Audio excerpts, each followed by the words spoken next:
The maid turned to her mistress, noticing that she seemed very happy about the young master's returns. The lady even began to sing, and replied that, of course, she was very glad. She is going to greet him with a passionate kiss, even if he doesn't like it. The maid sighed, and noticed that Mr. Million was already a grown man. The lady asked again if she really still considered him a child, since she was surprised by such an action. She added that this was her younger brother. He kept postponing the wedding, citing the fact that he lived far away and did not want to get married yet. For her part, she can no longer postpone the marriage, because her parents have already prepared everything for the ceremony. It's good that her brother is returning right now. She wondered if he would be very upset that she was getting married first. As she sat in the carriage, she noticed that something was happening on the street. Looking out the window, she saw her father and mother racing on horseback somewhere in a hurry. At this time, the gentleman asked what had happened that made my lady so happy. The girl replied that her brother was returning today.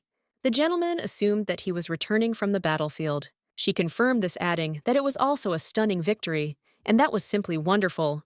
The gentleman noticed that she really did have a lot of love for her brother. The lady sighed and said that he deserved to live, knowing that he was loved. The gentleman stated that if that was the case, she simply had to introduce them. She talked about her brother so many times that he was willing to bet that she would recognize him at first sight. The lady smiled and admitted that she seemed to talk too much about him. The gentleman assured her that she should not worry, because he was glad to see Lady Preya in any case. Then he turned to her with a question. Does her brother, about whom she talks so often, have blonde hair and red eyes?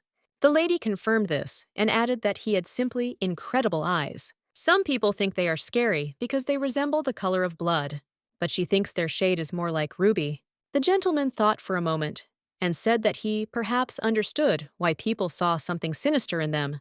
Preya didn't quite understand what he was talking about and looked at him questioningly.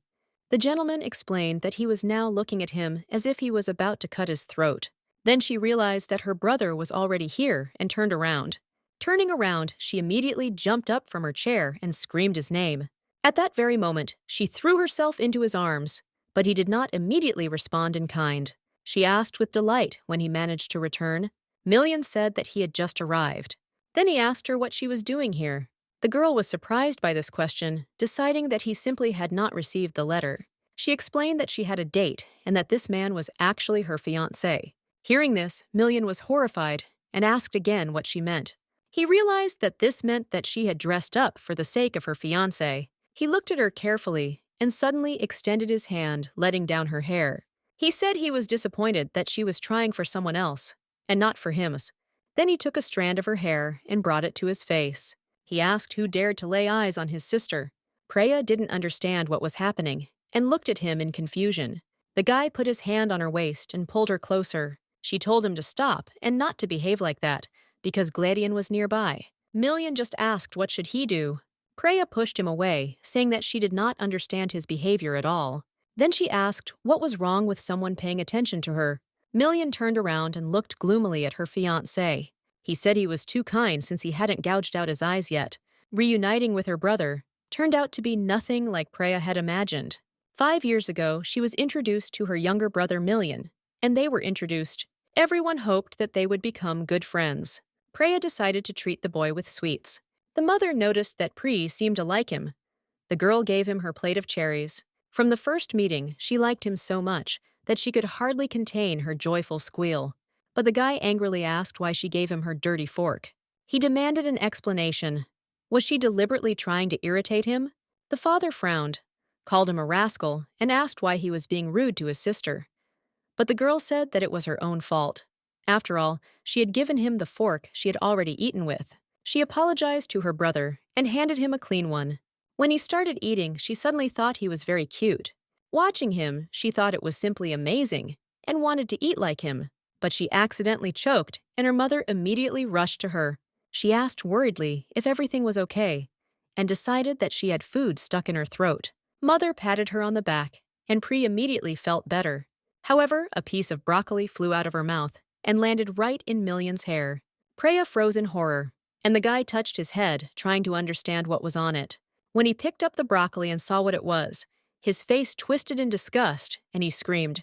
In panic, he jerked back accidentally, knocking over a servant from whose hands the dish fell. Million jumped up and exclaimed that this was an abomination. But getting up, he stepped right on the fallen dish and became even more angry.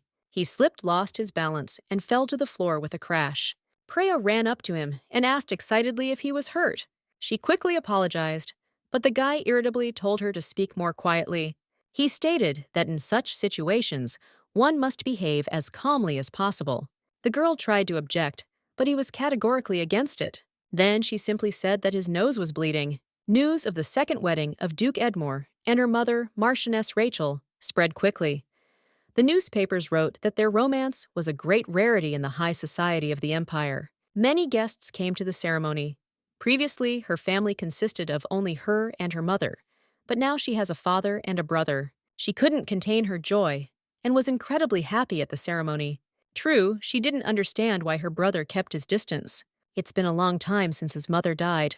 Therefore, she firmly decided that she would definitely treat him well. Once during the wedding, he almost fell, but she managed to catch him. She happily reminded him that they were now brother and sister. But the guy coldly replied that he could not accept such a wealthy sister as she. Later, she found him sitting under a tree. He was surprised and did not understand how she found him. But the girl just brought him something to eat. She said that she washed these cherries especially for him. They were sweet and delicious, so she wanted to treat him. But the guy waved her off, threw the cherries aside, and told her to eat them herself. He didn't understand why she was always pestering him, but when he saw that she was sitting on the ground and crying, he became scared. He asked her to say at least something. The girl stood up, said everything was fine, and teased him a little. She laughed when she saw how he got caught and started to worry about her. This made the guy even more angry and told her to get out. Preya wondered why he was here alone. She noticed that there was nothing around, only the sound of crickets singing. The boy explained that this was exactly why he had run away here. He believed that everyone would be better off without him. Preya wondered why he thought that, and said that she enjoyed spending time with him, just like many others. All people care about is his name, Edmure. He doesn't want to hear them fawning over him. He finds this disgusting, so he avoids society. Now Preya understood everything. She realized that she was different from the others. She didn't try to get close to him because of his famous name. She wanted to say something, but hesitated. The boy noticed this and asked again what she meant. He sat there in bewilderment, and the girl simply looked at the sky. Finally, she said that she liked him because he reminded her of Toto. The boy didn't understand right away and asked again. Preya repeated, "He looks like Toto." Then she explained that Toto was her toy bunny. She added that, if you think about it, he's even cuter than Toto. The boy became embarrassed and asked again if she really thought so. Then he turned away, thinking that in time, she too would begin to fear him. All that matters is his name, Edmure. Everyone would be better off without him. Preya lay in her bed and thought about these words. He said that sooner or later she would also begin to be afraid of him. She reached out to Toto and took him in her arms. Then she asked the rabbit if he knew her new last name. Now she had the same last name as her brother Million. Now she is Preya Rachel Edmure, which means her rabbit is Toto Edmure. But Toto thought she was too noisy and wondered how she could like that name so much. The girl froze in horror upon hearing this voice. She turned to the rabbit confused and bewildered. The little hare said that he would soon go deaf because of her. He asked again how many times she would repeat the same thing. Preya rushed to him and said that he knew how much she wanted a normal family. Preya repeated once again that she was now Edmure. The bunny turned away and noted with displeasure that she had already said this 1,000,000 times. Toto's real name was Wen Shalamandra, and Preya loved this toy very much. He sighed and said that he understood her joy, but the Edmure name was somewhat dangerous. Preya was surprised and asked why he thought so. Toto replied that he was an ancient spirit and knew much more than she could imagine. He then added that people in their family reacted to blood in a special way and asked if she knew that their aura was red. The girl nodded and noted that red was a beautiful color. The more intense the aura of an Edmure family member, the stronger their reaction to blood. They cannot hide their excitement when they see blood. It puts them in a special state. There is nothing good about this. Dangerous people should not be around an innocent child. Preya frowned and asked Toto not to talk about her family like that. He shrugged and noted that he only spoke the truth, especially when it came to her brother. It was hard to believe that the current heir of the family had such power. Preya curiously asked if Million was really that strong. She was delighted, but Toto only sighed and called her a fool, explaining that it was not a compliment. He also added that she should stay away because Million would soon find out about her powers. People like him had an unerring sense of their own kind. The girl thought about it and asked again if she was really that unusual. Toto looked at her as if she was stupid and reminded her that he was Wind Shalomander. Does she really think she can just trap a spirit in a stuffed animal? If she thought she was ordinary, she was almost insulting him. But Preya shook her head and smiled. No, she didn't think so. He was just cute. For her, he will always be Toto. At that moment, there was a knock on her door, and she was informed that she had received a letter from the family of the Marchioness Leslie. Preya was surprised, but of course she allowed him to enter.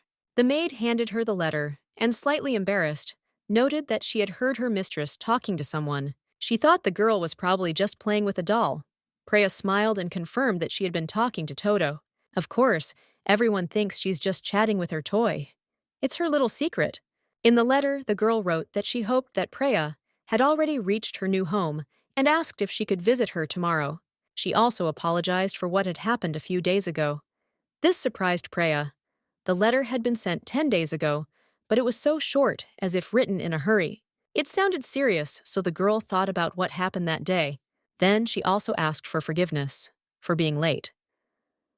The girls met her with reproach, asking where she had disappeared to since everyone had already gathered. Preya happily rushed to Lena and Maria, apologizing for chatting with Million. The girls looked at each other and asked again who they were talking about. Preya was surprised. Was something really wrong? Lena hesitated, but still decided to say that she had heard something about her brother. Then, as if hesitating, she added that people were saying that Million had killed someone. Preya indignantly asked what they were talking about. The girl sighed and said that this was too much. If Million were part of her family, she would have acted differently. Rumor has it that bodies of unknown people are found in the Edmore estate from time to time, and everyone says that this is the work of Million Edmore. Preya clenched her fists and demanded to know if the girl was sure of her words. She shook her head and assured him that she was not lying. They had a servant working in their house who had previously served the Edmores, and it was she who told them this. Then Preya firmly stated that she wanted to see this maid right now. This caused Lena's indignation. Lena threw up her hands and said that Preya was too stubborn because they were just worried about her. Maria frowned and added that this was not right. She felt that Preya was being too rude to her friends, who were worried about her, and this disappointed her. Preya sighed. She felt like it was them who were rude, not her. She asked if they even knew what day it was. The girls looked at each other and admitted that it was really sad. After all this was happening on the very day that Preya had a new family. Preya said outright that they were liars. If Lena really regretted it, she would have checked the truth of the rumors before saying them to her face. She should have at least tried to do it instead of mindlessly repeating other people's words. Lena frowned and asked again, did she really think that her words were not truthful enough? She looked offended. A second later, tears began to shine in her eyes, and soon she was crying. Preya felt awkward and tried to somehow diffuse the situation. The girls around immediately jumped up to Lena, concerned about her condition. They sympathized with her and were outraged by Preya's behavior. In their opinion, Lena was simply worried about her, and Preya was behaving ungratefully. They demanded that she apologize to Lena. Preya didn't understand why everything turned against her. She simply told the truth. She was about to answer, but at that moment, someone's firm voice rang out. I can't do this anymore. Preya turned around sharply and was surprised to see Million nearby. Now she realized that he had heard everything. That was the last thing she wanted. The guy looked at her and calmly told the brunette to raise her head. Then he firmly said that the maid did not see human bodies. They were the corpses of demonic animals. And if she hadn't run away when she was put to cleaning, she would have realized that she was wrong. The girl sobbed even louder. It seemed that now she understood everything. Maria intervened, demanding that Million stop. There were no demonic animals in the capital, so why was he lying? She looked at him with incomprehension, but the guy only glared at her coldly. Then he added that the maid was indeed right about one thing. It was he who cut them up. Maria said that she missed Pri very much. This irritated her terribly, so she just nodded in displeasure in response. They had never been so close before. Maria brought her irises and said that she couldn't come empty-handed. She then noticed the service and asked if she could find out what it was, but was told that it belonged to their family. Million had cruelly mocked her. Preya expected to be overcome with rage, or at least irritation. But unexpectedly for herself, she did not give in to emotions. Whatever it means, it seems that Maria was deceived as well. The story has not been verified. Maria didn't understand why Preya was so surprised, because she knew that Lena had an inferiority complex. It was simply ridiculous of her to act as if she were an important person, like a countess or a marchioness. Preya, however, didn't quite understand what was funny. She agreed that she hadn't expected Lena to do such a thing, but she had definitely crossed the line. Maria noticed that Preya was too soft with her. In any case, Lena left their company that same day, so one could forget about this girl. At that moment, the fork fell from Preya's hands. Maria was confused, not understanding what was happening to her. Preya was surprised by how easily Maria called Lena hanging, and why she spoke so indifferently about the one she considered a friend. Maria then added that she was hosting a tea party at the castle this week and hoped her friend would join. Preya replied that she was not planning to appear in society, for now she needed to rest a little. Maria noted that she had already been resting for 10 days. Preya asked again if she had anything else to say. Preya then asked Maria if she thought a simple apology in a letter was enough. She shrugged and said that she had already written that she was apologizing and did not understand what else was wanted from her. Preya said it didn't sound like a sincere apology at all, and she didn't believe Maria was asking for forgiveness from the heart. Preya tried to explain to Maria how she should behave. If it hadn't been for her mother's remarriage, Rachel would never have been above her in life. With the strong support of the Edmore family, Rachel now stands taller, and Preya couldn't understand what she had done to deserve such good fortune. Maria specifically wanted to use the opportunity to exclude Lena from their club. However, the young Count Edmure appeared and stopped her, but Preya behaved like an innocent angel, and Maria did not understand why she suddenly became so cruel. If it weren't for her father, Maria wouldn't have been able to come here at all, but she still asked for forgiveness. Preya replied that she accepted her apology, and if St. Mary really wants Preya to throw a wild party, she'll have to invite Lena too. Maria was indignant and said that she would never do that. Then Preya calmly replied that in that case she simply would not go. Maria yelled at her, but Preya coldly reminded her to call her Preya Edmore, not Preya Rachel. She also added that she hopes that from now on, Maria will pronounce her name correctly. If Maria had nothing more to say, she could go home. Preya approached the maid and said that Maria was about to leave, asking her to accompany the girl. Finally, Preya said that she was expecting good news from Maria. After some time, another letter arrived from Maria Leslie. In it she said that she agreed to invite Lena to a tea party. Preya knew she had been a bit strict that day. Sure, she was feeling down, but she wasn't going to pander to Maria's wishes or change her mind. She seems to be too kind to her friends. The maid came to Milady and informed her that the Duke and Duchess were expecting hers. Preya said she would be right there and thought about it. It was the first time they had called her to talk face to face. She wondered what they wanted to say. As she approached them, she heard a greeting from her mother. Her father told her to go through, and Preya was glad. It seemed no one was going to scold her. However, she was interested in the man who came with them. The woman who introduced herself as Break Husson said she was pleased to meet Lady Preya. She would be her mentor in elven magic. Hearing this, Preya was in real shock. The mother explained that she wanted to invite a mentor immediately after the wedding, but was only able to do so now. The girl thought it was a secret, but her mother said it was time to reveal it. The woman turned to Milady and remarked that, in her opinion, there was a spirit in this toy.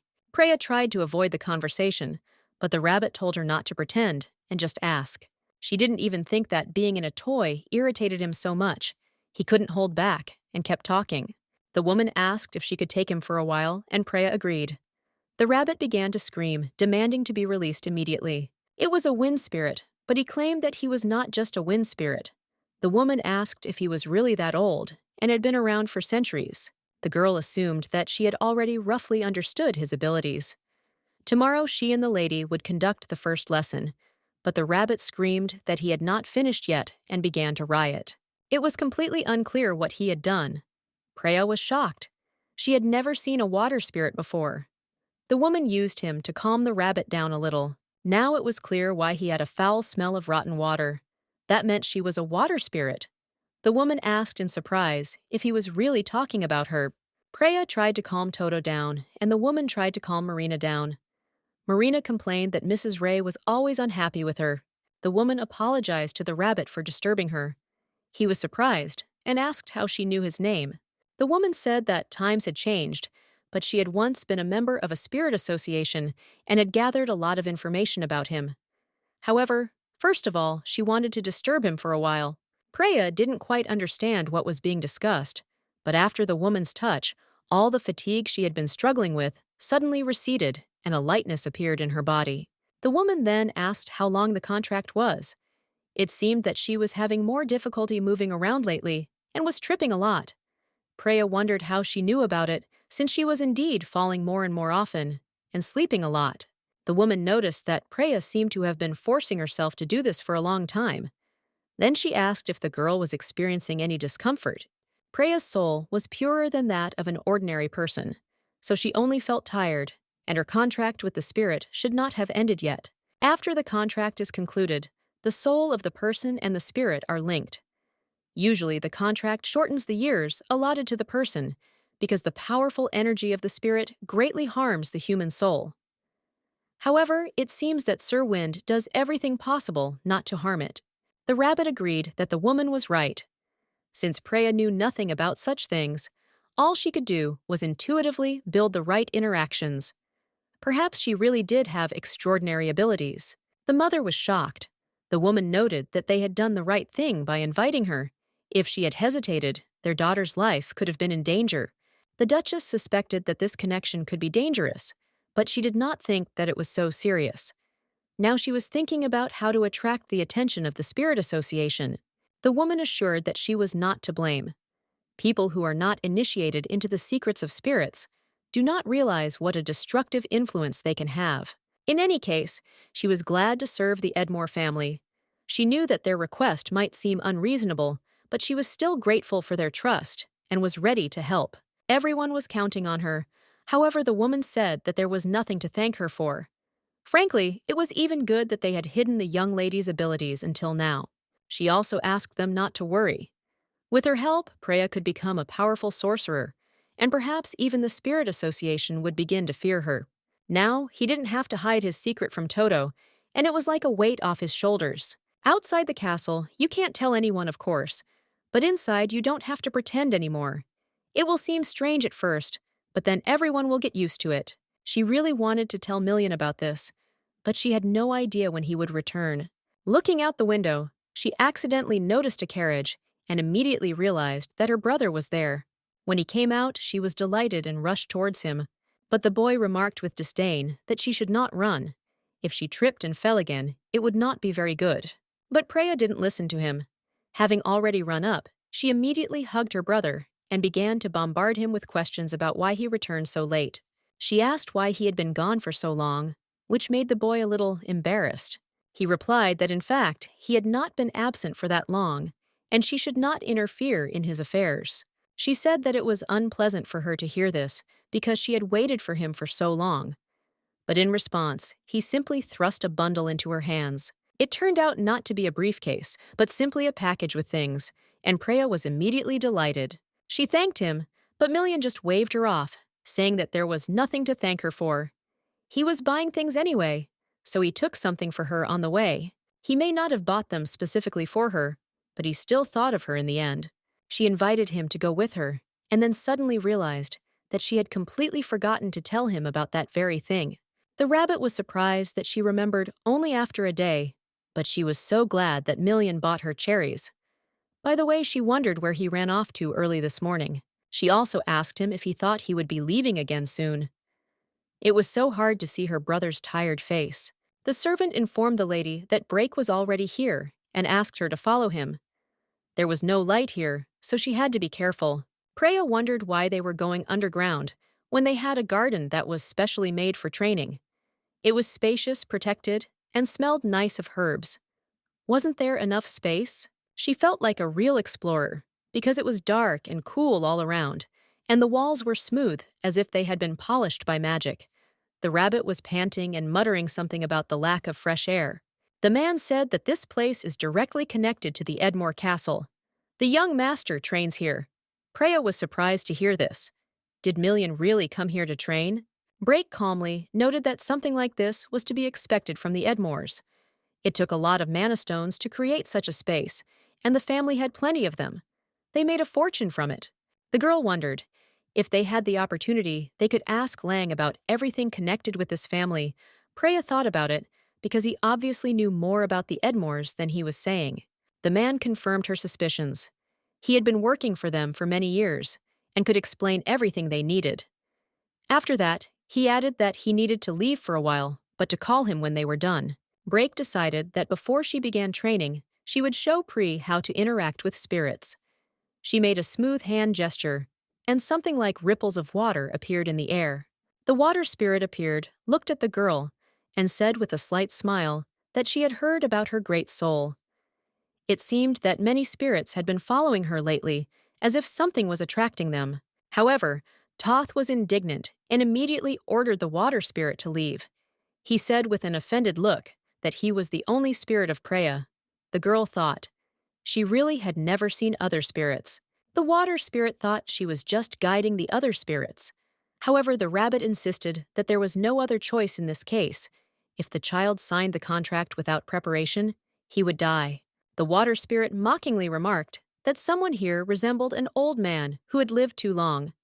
She expressed doubt that he understood how everything worked and asked what century he was in. The rabbit got furious and asked who she called a decrepit old man. Their argument continued, and the rabbit added that she was lucky he was stuck in a toy.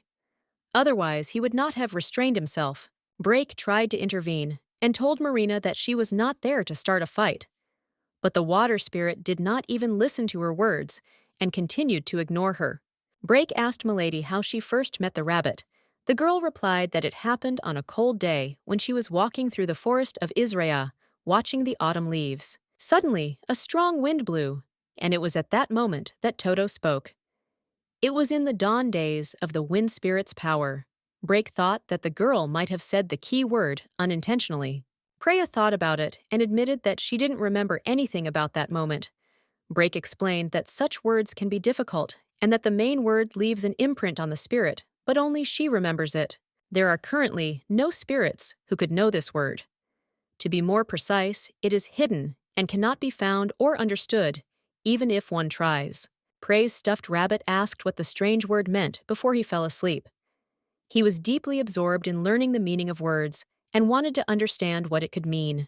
The woman who taught Preya noted that the Spirit Association had long been destroyed, and all research materials that could help sort things out had disappeared many years ago. Preya was shocked.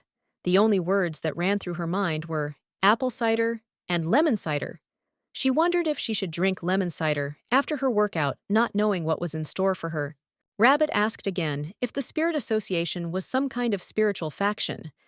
Brake replied that she didn't know how it was before, but now the spirit sages treat the spirits as their property.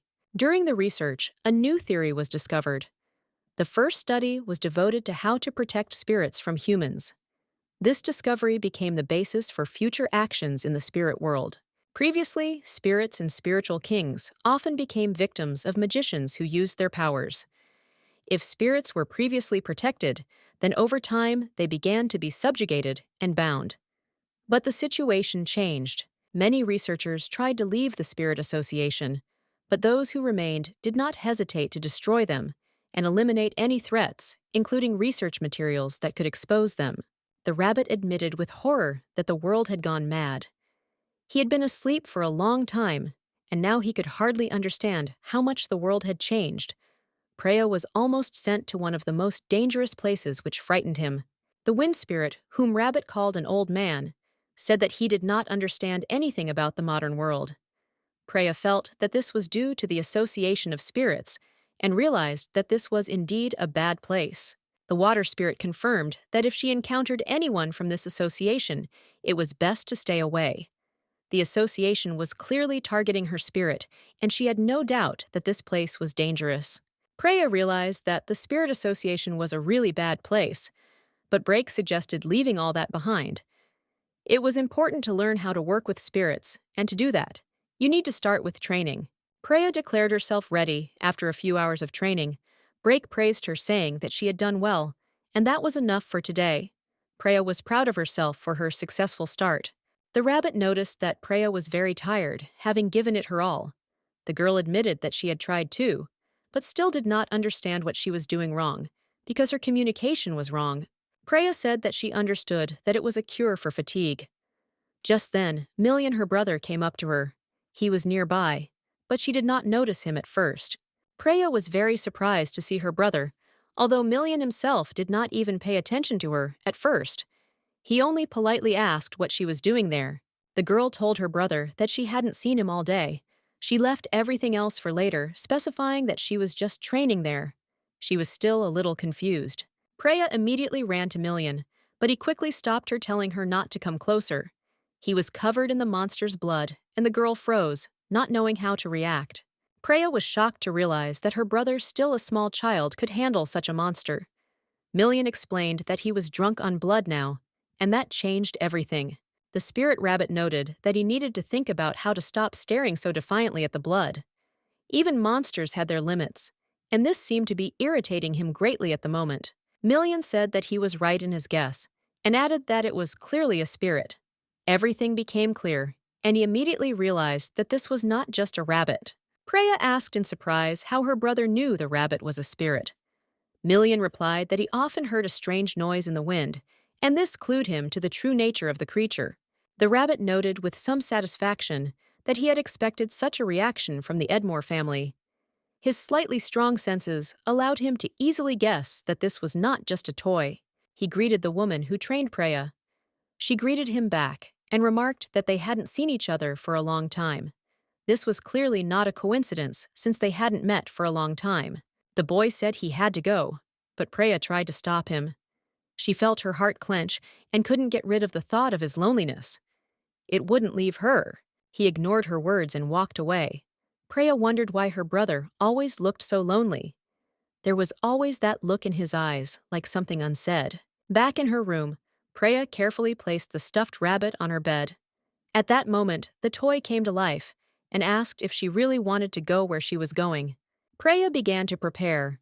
She carefully chose her clothes, preparing herself for the upcoming events. This was an important moment, and she felt that she had to be ready for anything. She told the rabbit with confidence that she was going to screw it all the way. Preya felt she couldn't back down, despite the warnings that surrounded her. Rabbit, meanwhile, was wary of the fact that he had a bad feeling about this. He knew that whenever Preya was so serious, something unexpected always happened. He admitted that he couldn't stay there, but Preya reassured him, saying that if she took him with her, Maria would definitely not let her go. It was her only way to cope. She said goodbye to him, but knew she couldn't take the rabbit with her. Preya felt like her decision was the right one, but she still couldn't shake off the feeling of unease. Despite her words, the rabbit was still not calm. When Preya approached, she was introduced. There was something strange about this moment, but she decided to go further. Some of the people present were strangers to her, while others were former members of her entourage. Preya felt a strange tension, as if it was important, but she couldn't figure out why. When Maria saw her, she was delighted and with a smile invited Preya to come in. It was somehow unexpected, but despite everything, Preya felt relieved and stepped inside. As Maria promised, Elena was there too, but she wasn't sitting in the front row. It was a bit strange because she was always expected to be in the very center, in the epicenter of attention. Maria couldn't help but notice that Preya was late and asked curiously what had kept her. She had already managed to wait for a long time and asked the girl to sit next to her, as always. Preya greeted everyone looking around the room. She noticed that it had been a long time since they had last seen each other, and everything around her had changed in that time. She shared that she is still getting used to the new circumstances. There were things that still didn't seem normal, but she is confident that she can cope with it. Preya hesitated for a moment, then continued. They still didn't know each other, so she decided to find out the names of the ladies sitting next to her. Preya did not sit next to Maria, who, slightly offended, interrupted her. Maria introduced the girl who was sitting next to her and said that this was Erica from the Fredrin family. They became counts. Preya felt that maybe Maria was feeling awkward now. After all, she hadn't sat next to her. Maria was even interrupting everyone, which was a bit rude and inappropriate. Preya turned to Erica and remarked that if her family had become earls, it meant they had found the legendary treasure island. This seemed like an exciting and wonderful discovery. Erica smiled and confirmed that it was true. Their family had indeed discovered a stunning island. Preya was delighted and immediately began asking if she had visited the place. Erica explained that she had not yet been to this treasure island, but her family often travels to other places. This amazing adventure continued in other parts of the world. Preya began enthusiastically, saying that it was really great to travel like this. She asked if Erica liked to travel, because it must be exciting. Erica confessed that she loved to travel and suggested that Preya visit their castle. There, her father has a whole collection of maps and artifacts that he collected during his expeditions. Preya was delighted and curiously asked if it would really be possible to see everything. While they were not discussing this issue, Maria suddenly decided to shout out why the tea tasted so terrible. After this, Maria poured the tea deliberately, attracting attention, and curiously asked the maid if she would now be deprived of tea forever because of its bad taste. The maid, confused, apologized to Milady and assured her that she would immediately prepare new tea to suit her taste preferences. Maria complained that she expected the tea to taste better, but this one was too bad. She expressed dissatisfaction, not understanding how this could happen. She began to wonder where the maid had found such a terrible tea. Preya decided to intervene and ask Maria what was wrong with the drink and why she was so unhappy. Maria asked again what Preya was talking about, saying that she was fine. But Preya was taking things too seriously. This, by the way, was bad for her skin. She wasn't moisturizing it enough. Preya suggested asking the others if everyone was unhappy with the tea, or if it was just someone overreacting to everything that was happening around them. Maria, now furious, began to shout that everything was too confusing. She asked what Preya was actually doing and what she had done to her hair that had caused such a storm of emotions. Preya tried to calm Maria down, asking her to watch her words. She wanted her not to take everything so seriously and to express her thoughts calmly. Maria asked with fury in her voice if she should now sit and watch every word. She said that Pre should worry about her behavior, not about who was in charge. Preya was furious. Not only was Maria unhappy with her, but now she was dragging her assistant into this. This was too much, even for Preya. She felt her anger growing. Maria continued to shout loudly at Preya. She finally stopped, looked at her, and said furiously that she hoped Preya had already said everything she had to. Then Maria turned abruptly and headed straight for Preya. One of the ladies tried to intervene to come and stop her, but Maria seemed determined. Quarrels and fights broke out suddenly. Although they all behaved in a restrained, edifying manner, like noble personalities in reality, each of them was an ordinary person with emotions. Preya was sure that everyone else would be on Maria's side. She knew how many people believed and supported her, and she had no doubt that her own words would not be able to influence the outcome. But at that moment, Preya, unable to restrain herself, grabbed Maria by the hair. This was unexpected for everyone, and no one could immediately understand how to react to her behavior. The girl, shocked by such an act, cried out in surprise. "What the hell are you doing?" She could not believe that Preya had taken such a step, rudely violating all boundaries. Maria continued to scream, demanding that Preya let go of her hair. But Preya only smiled and calmly replied that she would let her go only when she wanted to. Preya continued to hold her despite Maria's screams, who in turn accused Preya of madness and continued to pull her hair, trying to break free. Preya, without hiding her irony, provoked a conflict. She told Maria to try to hit her and assured her that if she did, she would remember that it was not worth touching crazy people. Maria begged her to let go, but Preya calmly stated that she would not let go until her arms were tired. She was not going to show weakness. At this point, the other ladies, seeing the mess, rushed to call the butler. Preya sensed that the situation was becoming serious and realized that their actions could have consequences. After Preya let go of Maria, she simply collapsed to the floor, her strength completely exhausted. This moment was extremely difficult for her, and she could not move on. Preya threw her head back and said calmly that Maria must not be seen again. Otherwise, there could be unpleasant consequences. There was determination in her voice. Preya knew that one day everything would become clear, and then everyone would understand who the vile and hypocritical Shalashovka really was. Maria shouted after her, accusing her of madness. Calmly but confidently, Preya replied that it was Maria who was deviating from the norm, and next time the girls should take care of themselves. There was a hidden reproach and warning in her words. Everyone around was stunned by her words. Maria started screaming, claiming that Preya considered herself some kind of noble lady, but despite this, she could not hide her displeasure. Shocked, Preya heard the Count's daughter say that she thought she was pretty cool. When Maria heard this, her face twisted in surprise, and she repeated the question, not believing her ears. Soon, Maria, unable to bear the tension, kicked everyone out. She ordered everyone to leave the place immediately, as if hoping to get rid of their presence once and for all. Preya couldn't remember exactly when or how those scratches appeared on her hands, but at the time, it didn't seem important, because the main thing was that she had won the argument. A picture of her grandfather came into Preya's mind. He was bald and always paid attention to details like the hair on his enemies. It was a perfect victory for her, but something was troubling her. The thought of Lady Erica popped into her head. Preya hoped that the girl had understood everything correctly, and she would have to make sure to send her a letter later to complete everything. After all the events, Preya went home. She quickly left, almost without looking back, feeling the tension leave her body despite her fatigue. She knew that if her parents saw her hands, she would be in trouble. She had to be careful to avoid unpleasant consequences, because they did not forgive such things. Preya had no doubt that there would be talk in high society if her mother found out about the incident with Leslie, but she didn't care. She felt relieved despite everything. Already on the way home, Preya began to doubt her actions.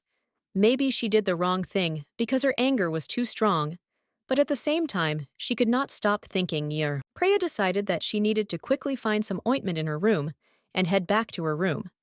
She felt that there was a little pain in the area on her arm, and she needed to do something. As soon as she entered the room, a voice asked her what she was doing there. Preya stopped and realized it was her brother Milian, but he seemed to be worried about something. She was surprised when she saw him.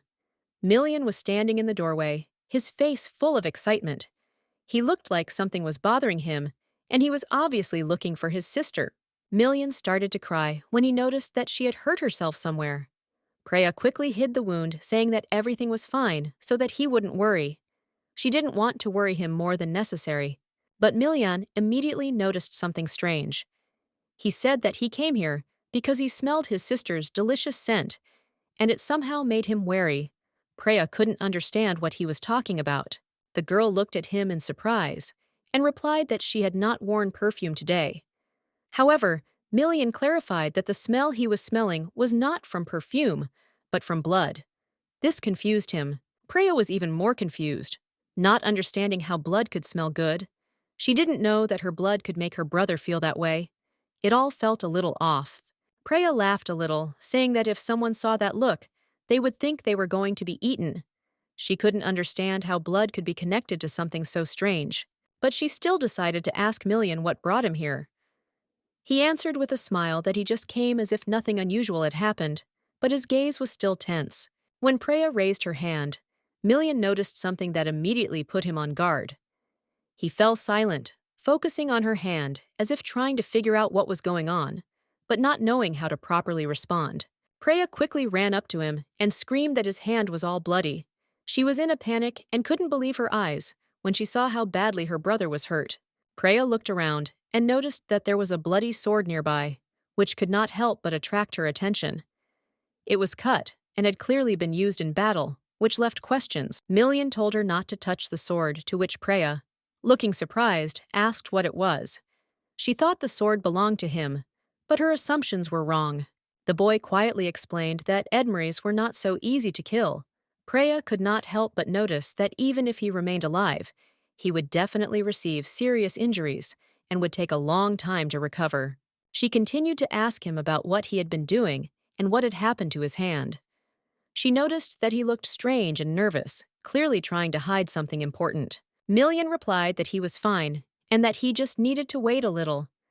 According to him, the wound would heal soon and nothing terrible had happened, although he was clearly not sure. Preya, not understanding why he was so calm about what was happening, asked him again why he was saying that. Her anxiety increased, and she found it difficult to believe his assurances. He added quietly that he deserved this curse, not hiding his guilt. Preya couldn't believe that her brother treated himself like this, and her heart sank with pain. Million noticed that his sister would soon start to fear him, which added even more anxiety to her soul. It was as if he was predicting the future, and this frightened Preya even more. Preya, overcome with horror, asked her brother what he was talking about. Why should she be afraid of him? These words seemed like a prophecy, and she could not understand how all this could be reality. She asked him again to relax his hand, which she thought was bleeding. Everyone around him was telling him that he needed to take care of himself, but he continued to ignore them. Million admitted that he was afraid of himself, that his condition was getting worse, and this only confirmed his words. He knew that he was not in the best condition, and this scared him. He told her that he was afraid of her, and Preya was in complete shock. How was that possible? His words made her freeze, and when he started to fall, she felt real fear. Preya, not understanding what was happening to her brother, panicked and asked what had happened to him. His condition was terrible, and she could not understand what could have weakened him so much. Flustered, she asked him to wake up, shaking his shoulder. Her voice trembled with worry, and her soul was lost in anxiety, as if she could do nothing to help. It seemed like he was just asleep, but she quickly realized that it was more of a faint than a dream. He had lost consciousness, and she didn't know how to help him in this state. Preya realized that she needed to tend to his wound as soon as possible. She knew that if the maid saw her brother in such a state, the consequences would be catastrophic. However, to her surprise, when she looked at his hand, the wound had disappeared as if it had never been there. It was so strange that she couldn't believe her eyes. Preya was shocked by what was happening. She looked at her brother, trying to understand what this meant. Only questions were spinning in her head, but there were no answers. She noticed that the boy, despite his helplessness, was quietly crying. His words about his mother in this state seemed completely absurd to her, and this made her even more wary. During the classes, Preya began to master the ability to control the power of the wind. She tried to focus on her task to achieve better results. It was not easy, but she tried determinedly. Her mentor told her that in order to succeed, she needed to be fully focused. Preya understood that this was important and tried to do her best in the task. At one point, Preya wondered if she and her brother had seen anyone they knew, like the Duke or his maid. They, as usual, had not expressed any surprise. This was usual for her brother. Million often cursed himself and was afraid of his actions. Preya wondered why he reacted like that. She couldn't understand what was happening, and she didn't understand why he was afraid of himself. Sometimes he called for their mother in his sleep, and this made Preya worried. She decided to seek advice from Brake, hoping that the teacher could shed some light on what was going on with her brother. Preya asked Brake if she had ever met the late Duchess. This was an important question for Preya, as she felt there was something hidden in her family's past that she wanted to understand. Brake replied that she knew the Duchess, but asked with interest why Preya was interested in her past. Preya replied that she simply wanted to know what the Duchess was like, her lifestyle and character. The teacher thought for a moment and explained that the Duchess was just an ordinary person. This was unusual for the Edmore family, which always valued outstanding individuals, and Preya could not fully understand what it meant. Preya always felt too ordinary, especially in her family. They had a very strong pedigree, but she didn't seem to fit into that context. Although there is nothing wrong with being ordinary. The teacher was a little surprised to see how Preya responded to this topic. She thought that the girl probably had never heard of such things before, which was quite strange for her age. The teacher advised to continue the lessons, although Preya was clearly upset. She had many questions that she hoped to get answers to, but the lessons had to continue. Preya felt her thoughts slipping away. It was hard to concentrate, but it would be better to pretend nothing had happened and not show her concern. Despite what had happened, her brother Million had said nothing since that day. He was silent, which was even stranger to her, because they always shared their thoughts with each other. It seemed as if an invisible wall had formed between them, which was difficult to break down. Preya felt that they were drifting apart, and she could not understand what was causing it. When they arrived, Preya was filled with delight. Looking down the alley, She felt her heart fill with joy. This was the moment she had been waiting for. She was looking forward to the picnic that awaited them. Everything seemed perfect for enjoying time with family, and Preya was happy that this moment had finally arrived. Mother warned Preya to be careful, especially when the children wanted to go a little further. The parents also told them not to run too far, so that they could stay close and not lose sight of each other. Preya's husband asked her if she had learned anything new. Mother calmly replied that the incident had been connected with the rebels and was probably not an accident. The unpleasant moment came when he realized that he would disturb his wife again. All this was too serious for him not to be concerned about the consequences and not to worry about it anymore. Preya spoke confidently. She was sure of her words. She believed that behind every action there was not just a technique, but something more, some kind of force or spirit that supported it all. Million noticed that they were acting much more harmoniously than he had expected. His wife, in turn, responded that within certain limits, they did everything competently and intelligently. The husband wondered if the queen herself knew about this. Even if there were informants among her people, it would be extremely difficult to tell her about all this, and she would hardly believe it. But even if the information had reached the queen, it would still have been impossible to convey to her the full picture. It would only have deepened her anxiety and added to her worries about unconfirmed rumors. The Duke continued to pretend that he knew nothing, as if it did not concern him. The husband asked how much time they needed to settle everything, hoping for a quick solution. His wife suggested that he just watch. They hadn't swallowed the spoon, as she had initially assumed. But if you look at it from the other side, the game could drag on for much longer. His wife asked him what he was talking about, noting that she thought he was engrossed in the game. She didn't understand what he was trying to tell her, because he still seemed to enjoy being involved in the process. He replied that the game was certainly interesting, but he had other thoughts. He simply felt sorry for the children, who would hardly understand what was going on and would have to deal with it later. His wife tried to calm him down, saying that the children would understand everything when they grew up. Moreover, these were all just the queen's orders, and there was no way to refuse them. It was true, after all, such an act could destroy his wife, but it was impossible to refuse. He could not simply leave her without knowing how she would cope. The Duchess said with sincere regret that she felt very sorry for her daughter. She was so happy because she had a real family that no one could take away from her. Suddenly, the sky became overcast and a heavy rain began. The maid immediately ran up with an umbrella, trying to protect the gentleman from the wet drops and the cold wind that quickly covered them. The Duchess began to look around restlessly, and her voice became alarmed. She asked where their children were now. Couldn't they see them close by? Couldn't they feel their presence? The Duke also began to feel nervous, his eyes quickly searching for the children within sight. He realized that they were not around, and anxiety gradually began to take hold of his heart. Meanwhile, Preya was in the water. It seemed that she was about to drown her body, helplessly plunging into the turbulent currents. She did not know how to swim, and panic seized her soul. Brother Million noticed that they seemed to have gone too far from safety.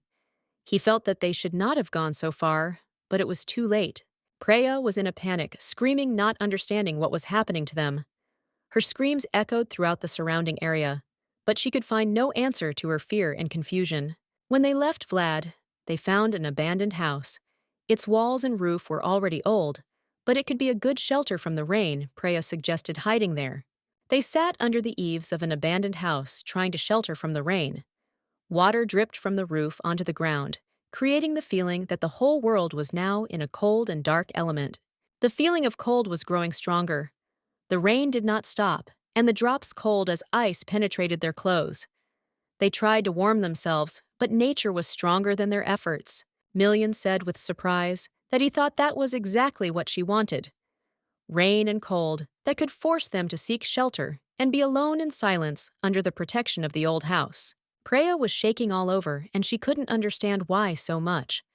Was it the cold that was getting under her clothes, or the fatigue that was pressing on her shoulders? Or maybe the fear that was squeezing her heart? It was so cold around that even her breath felt icy. In addition, her stomach had been aching from hunger for a long time, and she felt her strength slowly leaving her. Million, noticing her condition, reached into his pocket and pulled out something small, clutched in his palm. He looked at his sister as if deciding whether to give it away. It turned out to be a magic stone. Preya took it gratefully, feeling the warmth coming from it. She looked at her brother and asked if he was cold without it. Million just shrugged and looked away, saying that he was fine. If that was what she wanted, she could use the stone herself. But she knew he always said that even when he was suffering. Then she noticed that he was shaking too, although he was trying to hide it. Million's cheeks turned slightly pink, as if he was embarrassed that his sister had figured him out. He frowned, asking what she was doing, as Preya moved closer, cautiously. She decided she wouldn't leave him to freeze alone. The girl explained that if they sit next to each other, they will warm up. It is warmer together, and they will definitely not freeze. The brother grimaced, saying that she was too sticky. He wasn't the type to give out hugs so easily. And anyway, he wouldn't die of cold so easily. Preya was shocked. He was definitely a boy. What kind of nonsense was he talking? Did it matter whether he died or not? Even if he doesn't die, it's still cold.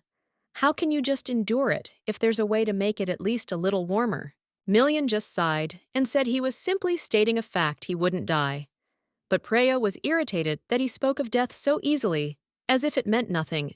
If that was the case, she said that it would be better for him to use the mana stone himself rather than give it to her. Preya just waved her hand, assuring him that there was no need to worry about her. In the worst case, she said she would just get sick, but that was okay. She was used to this state. The boy frowned and asked her not to try to force herself to overcome it. However, Preya only shook her head, noting that he shouldn't push himself to exhaustion either. She suggested another option. She suggested that they hold hands and leave the stone between their palms. That way, she reasoned they could use it together, without overburdening either of them. The boy didn't answer at first. His gaze was thoughtful, but after a few moments, he nodded, agreeing with her proposal. They sat next to each other, holding the stone between their palms. And after some time, the boy asked if it was true that she was not going to ask him about what happened then. Preya just looked at him, not rushing to answer. Then narrowing her eyes slightly, she asked, if she asked this question, would he really give an honest answer? At that moment, the boy realized that the hair spirit had not told her anything. Apparently, he had decided not to interfere and to keep this secret to himself. Preya frowned indignantly. She was even more frightened, not by the fact that he was hiding something, but by the fact that he called Tot simply the spirit of the hair, and not by his name. He just shrugged and agreed indifferently. Whatever his name was, he didn't care. Then he asked with a grin how many more times she would correct him. She wanted to say something, but suddenly realized that this smile suited him. She even froze for a moment, noticing how his face changed when he smiled. He suddenly returned to their previous conversation, reminding her that he had problems with controlling his power. The girl nodded without thinking, confirming that she remembered. That day, even the magical beast couldn't quench his thirst. It was strange and unusual, because usually he could hold back. But today, he was drawn to something different, strong and irresistible. Preya curiously asked why he didn't just drink water. She thought it would help, since thirst was just thirst, and it made sense to quench it in the most obvious way. However, the brother only shook his head and replied that it was not that simple. Ordinary water would not solve the problem, because he reacted strongly to blood, and his thirst was of a completely different kind. Hearing this, the girl suddenly remembered Thoth's words. The rabbit said that the Edmore family reacts to blood in a special way, and at that moment she guessed. He had hurt himself. Million confirmed her guess. His thirst for blood was much stronger than his father's, and he could not stop. He knew that his blood was useless, but the desire to see it did not disappear. Pre felt uneasy. She realized that he had cut his hand just for the sake of it. It was scary to realize that he hadn't been able to stop himself, even knowing the pointlessness of it. The girl turned to her brother and asked if it was true that her blood smelled delicious to him. He honestly admitted that this was the main problem that he could not ignore. He had never experienced such a reaction to human blood before, and he had never met anyone who was as strong as him, or perhaps even stronger than him. His father had told him that he was stronger than him, but Millian had never seen him react to his own wounds. This surprised Preya, and she asked how her father was supposed to react to them. The brother explained that he had felt the urge to kill magical animals, but he had never felt anything like that towards humans. It was a new and frightening emotion for him. So when he caught the scent of her blood, he probably wanted to kill her. Million said this calmly, but these words made Preya shudder. The boy looked at her carefully, slightly tilting his head to the side as if assessing her reaction. Then with visible interest he asked, what was she going to do if he confirmed her guess? Preya froze, a multitude of thoughts running through her head. Did he really want to kill her? She saw no malice or hostility in his eyes, but rather a strange curiosity, as if he simply wanted to smell her blood. Instead of being scared, the girl suddenly smiled. She calmly stated that it just meant that she should train harder. After all, if she became stronger, no one would be able to kill her. The boy frowned clearly, not fully understanding what she meant by that. Preya explained that her teacher Break was sure that one day she could become a great sorceress, and that meant that, having gained strength and experience, she would no longer be afraid of anyone. After all, the strong are not touched. The strong decide for themselves how to live. The guy chuckled, shaking his head. It sounded stupid to him. She knew she was going to get killed, and she was still thinking about training. He said irritably that she shouldn't be talking such nonsense. No matter how hard she tried, it wouldn't do any good. But Preya just shrugged and said that you never know without trying. He snorted again, but then calmly added that she shouldn't worry because he had no intention of killing her. However, he added a little more thoughtfully, it was all because of a strange feeling. He wasn't drawn to her blood as much as he might have been. Rather, he was simply curious about what it might taste like, although he was quick to clarify that he shouldn't take that literally. To this, Preya answered easily, without a trace of fear, that if he was so interested, he could try her blood next time. The boy froze, looking at her with horror, as if he could not believe that he had heard such a thing. Million was sure that his sister was just playing. She could say whatever she wanted, but in the end, she would get scared and run away. So there was no point in taking her words seriously. It was too dangerous. Preya, on the other hand, saw it as something different. For her, drinking blood was like donating blood, a normal process. So she firmly stated that she was not afraid of it. Surprised by her confidence, Million decided to find out if she had any fears at all. She replied that she couldn't stand dark and quiet places. He noted that disgust and fear were not the same thing. This interested Preya, and she asked what Million himself was afraid of. He hesitated a little, and then admitted that he really did have something he was afraid of. The girl was not going to leave this question unanswered. She persistently asked what exactly frightened him. Million reluctantly, but honestly admitted that he disliked chatting the most. Preya frowned in surprise. She had just explained that hatred and fear were different things. She had jokingly threatened that she would now simply have to kill him for such stupidity. Hearing this, Million couldn't help but smile sheepishly. He knew it was just a joke. After all, fear was something he had never experienced. He suddenly said that he liked her outburst of anger. Preya was embarrassed.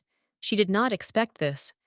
It all happened so suddenly that she did not even have the words to respond. Million felt his irritation evaporate. Her behavior had previously infuriated him, but now he himself did not understand when exactly he had become so calm around her. So he confessed that he hoped she wouldn't change. Preya laughed, assuring him that he had nothing to worry about. She would always feel the same way about him because he was her only brother. He liked the way she said it. But he didn't say anything back.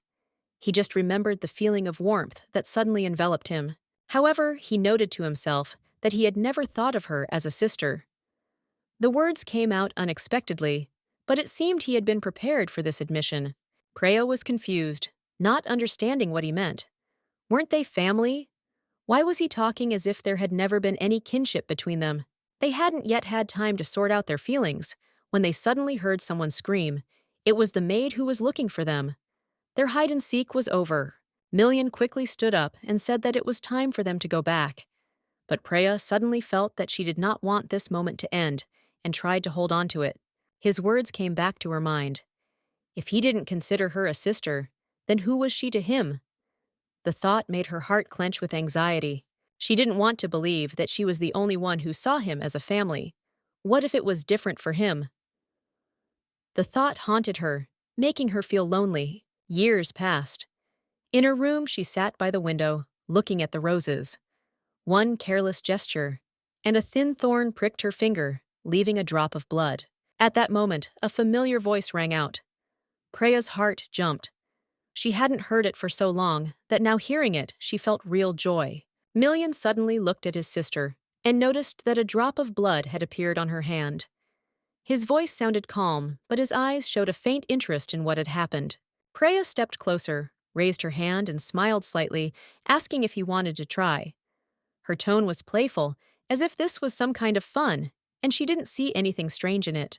The brother just chuckled, shaking his head, and said that she was still behaving like an unrestrained child. Her spontaneity amused him, but at the same time made him frown slightly. Preya thought he was just trying to make fun of her, but Million suddenly took her hand, and without looking away, leaned down to taste her blood. It caught her off guard, but she didn't pull her hand away. His tongue slid over her skin, and he looked at her carefully, as if waiting for some kind of reaction. She in turn asked why he was looking so intently, as if he was trying to understand something important. Million thoughtfully noted that strange as the situation was, she seemed completely calm. Her composure surprised him, but perhaps that was what made the moment even more unusual. Preya shrugged and said she was just sharing something tasty with her brother. But he chuckled and admitted that he was a little disappointed to hear such a simple answer, as if he expected something different from her. She wondered if she had answered too sharply. Perhaps she should have chosen different words. There was something in his voice that made her feel momentarily uneasy. Million, however, did not pursue the topic further, and instead said that he had a gift for her. There was something warm in his voice, as if he had been thinking about this surprise for a long time. Today was her day to go to the river and receive gifts. It was a kind of custom that made this day special, and she was already looking forward to it. Million added that he had already received his gift, to which Preya replied that it didn't count. If he wanted to keep things fair, then she should give him something special too. He just grinned and said that there was only one thing that was valuable to him. There was something deeper than simple expectation in his gaze that made her freeze for a second. He suddenly pulled her into a hug and quietly asked if she could give him this. His voice was soft, but there was an urgency in it, as if he was talking about something really important. Million said he wanted her to give him all of herself. His words sounded serious, almost mesmerizing, and Preya suddenly felt a strange heaviness in her chest. She wondered what it would be like when the flowers she had brought to the river withered. Everything passes, even the most beautiful moments, and the thought filled her with a momentary sadness. Million looked at her carefully and asked if she wanted to say something or just stand there silently looking at him. There was impatience in his voice, and she knew he was waiting for an answer. Preya looked at her brother with admiration and said that he looked incredibly cool. She really liked his new look, so she congratulated him with a smile on his knighthood. Million replied that it was just a formality, but Preya disagreed. After all, he was now the crown prince's trusted man, which meant he would be close to the one who would one day become the ruler. The girl was happy for her brother, but his reaction surprised her. He frowned and suddenly asked if she had any interest in the crown prince himself. It sounded unexpected. Million added that she shouldn't even think about it. He turned away sharply, as if his words were unpleasant to him, and muttered that he was ready to give up his position right then and there. Preya frowned, not understanding what was happening. After all, today was an important day. Million was officially becoming a knight. She confidently stated that she had to attend the ceremony, but her brother suddenly said that if she came, she should close her eyes. This seemed strange to her. Maybe he was embarrassed by her? Even if he didn't consider her a sister, forbidding her to go was too much. Seeing her indignation, Million suddenly grinned and admitted that he was just joking. After all, a gift loses its meaning if the person for whom it was prepared cannot see it. Preya frowned, trying to understand what he was talking about.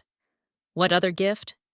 But her brother only smiled mysteriously, and shrugging his shoulders, said that he himself did not know what he meant.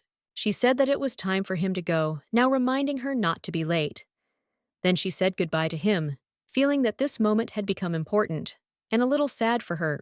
He couldn't get rid of the disturbing thoughts, as if something had been wrong from the very beginning. In his head, it all seemed strange, and now it had become completely unbearable for him.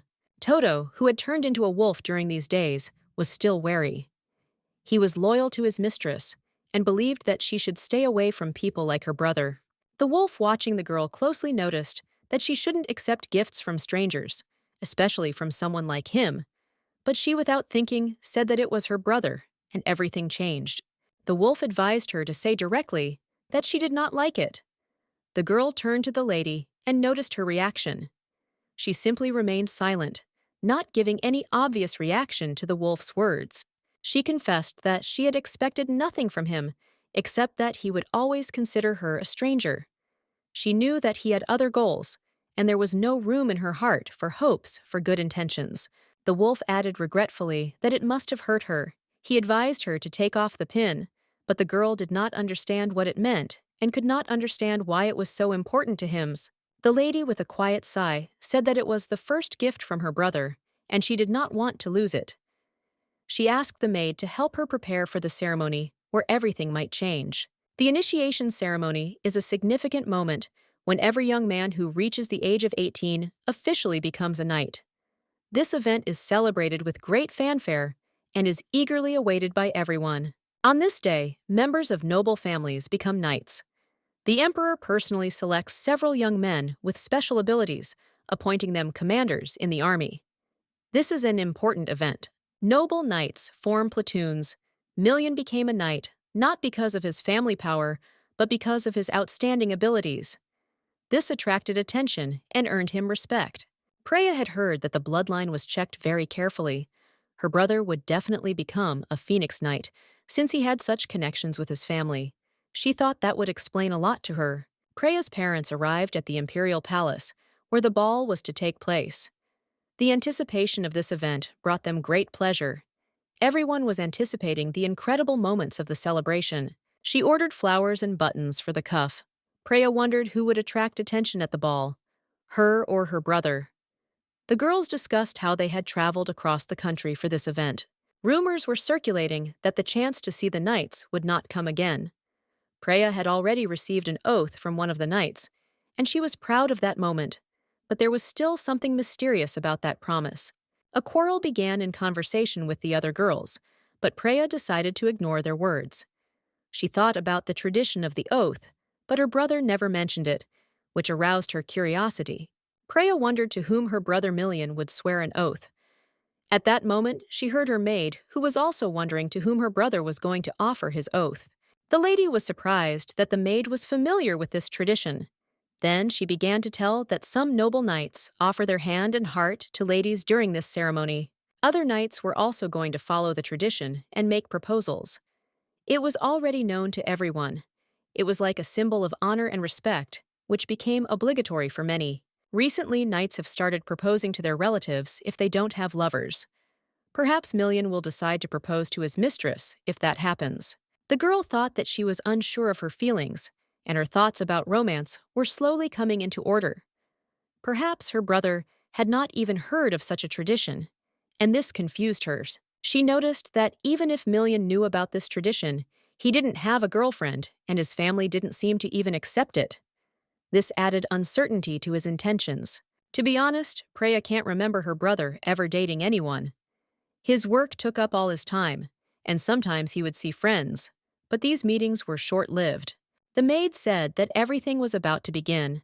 There was a strong energy in the Edmore and Rachel household, but there was no need to mix it with anything else at the moment. Everything had to be in its own time. Preya attended home economics classes, but her brother didn't seem to be interested in them.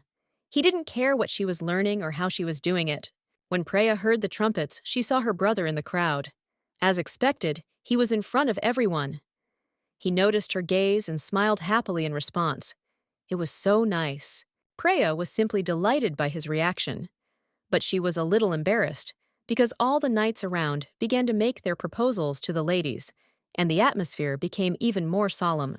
As Preya thought her brother did not know about the existence of this tradition, but suddenly she noticed that he began to quickly dismount from his horse, and there was some determination in his eyes. He stood aside as if nothing was happening, but soon he took a step forward, and this attracted attention. Preya was surprised because his steps became more and more confident. He seemed to keep moving towards her, and the ladies around him started to panic. They didn't know what he was going to do, and he was getting closer and closer, and all eyes were on him. Many thought that he was going to make his vows to one of the ladies, But to their surprise, he approached not one of them, but directly to his sister, which was a real surprise for everyone. Million was so happy that Preya wore his gift. He couldn't even hide his joy as he watched her try on his surprise. It seemed like a real miracle. When Preya noticed that Million had dropped to one knee, her surprise knew no bounds. She froze, not believing her eyes, and instantly lost the power of speech. Million, with a smile on his face, asked her to give him her hand. She thought for a moment, but quickly realized that she could not refuse. Her heart beat faster. Everything that was happening seemed a little magical to her when Million, bending down, kissed her hand. This gesture was so unexpected that she almost couldn't believe it. At that moment, Preya felt like her heart was about to jump out of her chest. Her emotions were so overwhelming that she didn't even know what to say.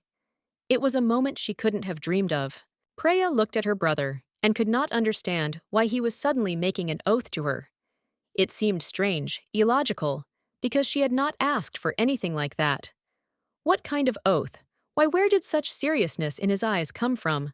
What was especially disconcerting was how long he held her hand, pressing it to his lips. Was he supposed to do that? Was it part of some ritual? Or was he just trying to emphasize the importance of the moment? She didn't know, but she felt a sense of confusion creeping up on her. Unable to bear it any longer, she turned to her brother and asked him directly, "Is he sure that he is doing the right thing? After all, if he makes a mistake, the consequences can be irreversible." Preya waited for him to say something encouraging, but Million only looked at her thoughtfully. After a moment, he stood up as if making some final decision and said calmly that all this was tradition. It had to be that way. That was the way it was, and he could not do otherwise. His voice was firm, but there was something in his eyes that Preya had not managed to catch. The girl did not know whether to believe these words. She looked at the man standing next to her, and overcoming the internal tension, asked her brother to stop. All this seemed superfluous, unnecessary, some kind of theater, the meaning of which was elusive. Million didn't argue. He nodded, but before he fell silent, he looked at her intently, as if he was trying to say something else. Preya realized that thoughts were swarming in his head, that he hadn't finished speaking, and asked what else he wanted to tell her. Instead of answering, the brother slowly touched his shoulder, took off his cloak, and without saying a word, threw it over Preya. His movements were careful, almost solemn, as if he were handing her not just a piece of cloth, but something more. Preya didn't understand what it all meant, but she felt that something important was happening. Perhaps this was also part of the tradition. Everything that was happening around her seemed mysterious, but she didn't have the strength to figure it out right now. She looked at her brother, hoping to find some hint of an explanation in his face, but he was silent. People were standing around, and everyone was looking at them with the same amazement as if they had witnessed something incredible. No one could believe what was happening. No one had ever seen anything like this before. There was tension in the air, as if something else was about to happen. Something no one expected. Preya tried to understand what all this talk was about, but the words sounded fragmentary, meaningless. They seemed to form a pattern, the meaning of which eluded her, and any attempt to understand it only made it more confusing. Suddenly, Million put his hand on her shoulder. He spoke quietly, but there was determination in his voice. There was no need to worry. This was just a tension that was coming her way. But this explanation did not reassure her. It only gave rise to more questions. Her brother leaned toward her and kissed her forehead before stepping back. Preya felt embarrassment creeping up on her. The gesture was unexpected, unfamiliar. She looked up at him, confused, and Million just smiled, as if everything was normal. The people around them simply froze in amazement, their faces expressing pure shock. None of them had ever seen anything like this, and now they could not take their eyes off what was happening. Whispers ran through the crowd. Some looked at each other, not believing their eyes. But Preya herself was the most shocked. She couldn't comprehend what was happening. It all seemed like a dream or a ridiculous joke. She tried to understand what exactly caused such a reaction from those around her. But she couldn't find an answer yet. And suddenly, she heard voices. People whispering about how they envied her. Someone even said it out loud, which completely confused Preya. Envy? But of what? Why? She couldn't understand what in this situation could cause such a reaction. Unable to restrain herself, she turned to the speakers and asked them directly what they meant. She needed to hear an explanation because she herself would hardly have been able to figure it out. The question sounded clear, and the girls exchanging glances decided to answer her. It turned out that the knight's cape was given out by the emperor himself, and only just before the appointment. It was a special sign that meant a lot. Hearing this, Preya frowned slightly. She knew this part, but something else clearly eluded her understanding. But the women continued explaining further. They said that now she would not be able to receive oaths of fealty from other knights. Unless that knight was stronger than the one who had already sworn an oath to her. Preya tensed up.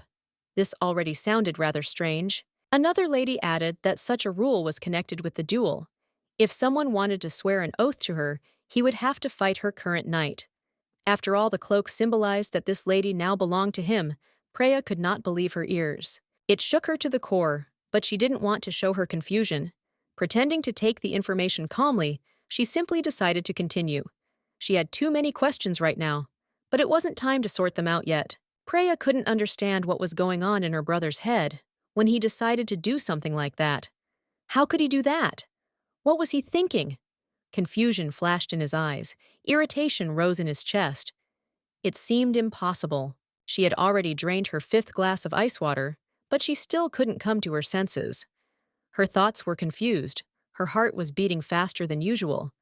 Was Million really going to ruin her wedding? How could he do such a thing without telling her? And her maid is no better. She knows all the traditions, knows what should be done and how. But she never bothered to explain to Preya about the cloak and other details. Is that normal? Why did she keep silent when she should have warned? People around her were saying strange things. She caught fragments of phrases, but could not connect them into a whole. Confusion rolled over her, not allowing her to think clearly.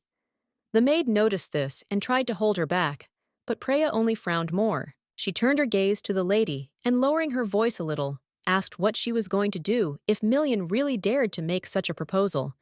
She wanted to hear at least some explanation of what was happening. The lady looked puzzled. It seemed she did not quite understand what Preya was getting at. Her face showed excitement, and she asked again. Then the maid, shaking her head, replied that it was completely incredible and even hard to believe.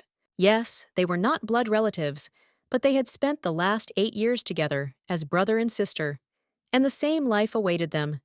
It was an undeniable fact. How could anyone imagine anything else? The maid, as if reading her thoughts, calmly remarked, even if that was the case, Million and Preya were not related by blood. However, her brother certainly did not have such feelings for her. She was sure of it. It all seemed ridiculous. He decided not to bother with it. It was all too pointless, and he was just her little brother. His head was starting to split, and the only thing that seemed sensible was to drink more water to clear his head. Looking around, Preya suddenly heard someone calling. The voice was familiar, but in the noise around her, it was difficult to make out where it was coming from. Her heart sank with anticipation, and she turned around abruptly, and then she saw them. Her parents were standing nearby. Their faces were shining with joy, and noticing her gaze, they immediately headed towards her, looking incredibly happy. Her father casually asked her what news she had. He looked at her attentively, waiting for an answer, but not showing any particular impatience. His voice was calm, but there was a hint of curiosity in it, as if he already knew something. Preya didn't immediately understand what he was talking about, but then her mother intervened. She said that she had heard rumors, that her brother had confessed his feelings to some girl. Mother suggested that Preya could have seen her and perhaps knew the details. There were rumors circulating in the house, and it was unclear what to believe. It was hard to even imagine that Million was such a romantic mother, wanted to hear the whole truth. So she looked at Preya with anticipation, hoping that she would tell what she knew. Preya was surprised and slightly confused. She could not even imagine that her brother was capable of something like this. It seemed that he even surpassed in this regard the son of his father's old friend, who had always been considered an exemplary young man. She didn't know what to say, and after thinking for a moment, she said that she had actually received the cloak from her brother. These words sounded unexpected, but they were true, and she had no choice but to say it out loud. The parents were stunned. They looked at each other and asked if they had heard correctly. Preya noted that she herself did not fully understand why Million had done this, but the fact remained a fact. He had given this thing to her. The father could not comprehend his son's actions. He tried to understand what had made Million make such an unexpected gesture towards his sister. His face expressed complete incomprehension, as if he was looking for an answer he did not like. After a pause, he turned to his daughter again. His voice was more serious than before. He asked where she got the brooch pin that was currently adorning her head. Preya blushed, and looking down in embarrassment, replied that her brother had given her this hairpin as well. It seemed simply magical to her, and she did not understand why her parents were so worried. The father was absolutely horrified, his face contorted with worry. He had not expected such a turn of events. His wife also looked confused, her eyes darting between her husband and children, as if she was trying to find an explanation for what was happening. The father, frowning, leaned toward his wife, and lowering his voice, whispered something in her ear. He clearly did not want the children to hear what was being said. The woman looked at him incredulously at first, but soon her eyes widened in surprise. She was so shocked that she couldn't help but ask him if he had really said that. Her voice trembled with surprise. Her husband sighed guiltily, and avoiding her gaze, quietly apologized. He admitted that he should have noticed it sooner. Preya felt completely lost. What was going on? Why were her parents acting so strange? She couldn't stand the uncertainty and demanded that everything be explained to her right now. However, her parents quickly pulled themselves together. They assured her that everything was fine and that she had nothing to worry about. After all, Million was just joking, and there was no deeper meaning to it. But Preya couldn't just let it go. She didn't believe that her brother was capable of joking with such a serious expression on his face. He was too serious when he said it. Father smiled faintly and said that it was generally true. Sometimes Million did give his cloak to his sister, accompanying it with the words that no one should approach it. It was a family trait. And then it dawned on Preya. Her parents clearly knew more than they were saying. If this was just familial love, then Million had truly accepted her as his sister. She was delighted by this revelation. Her heart was filled with warmth. So he did it especially for her? When Preya asked this question, her father did not deny it. He nodded and said that it could be considered that way. At that moment, Million appeared among the crowd. He walked confidently towards them, but before he could say hello, his father suddenly grabbed his hand and, without saying a word, pulled him away, dragging his son along with him.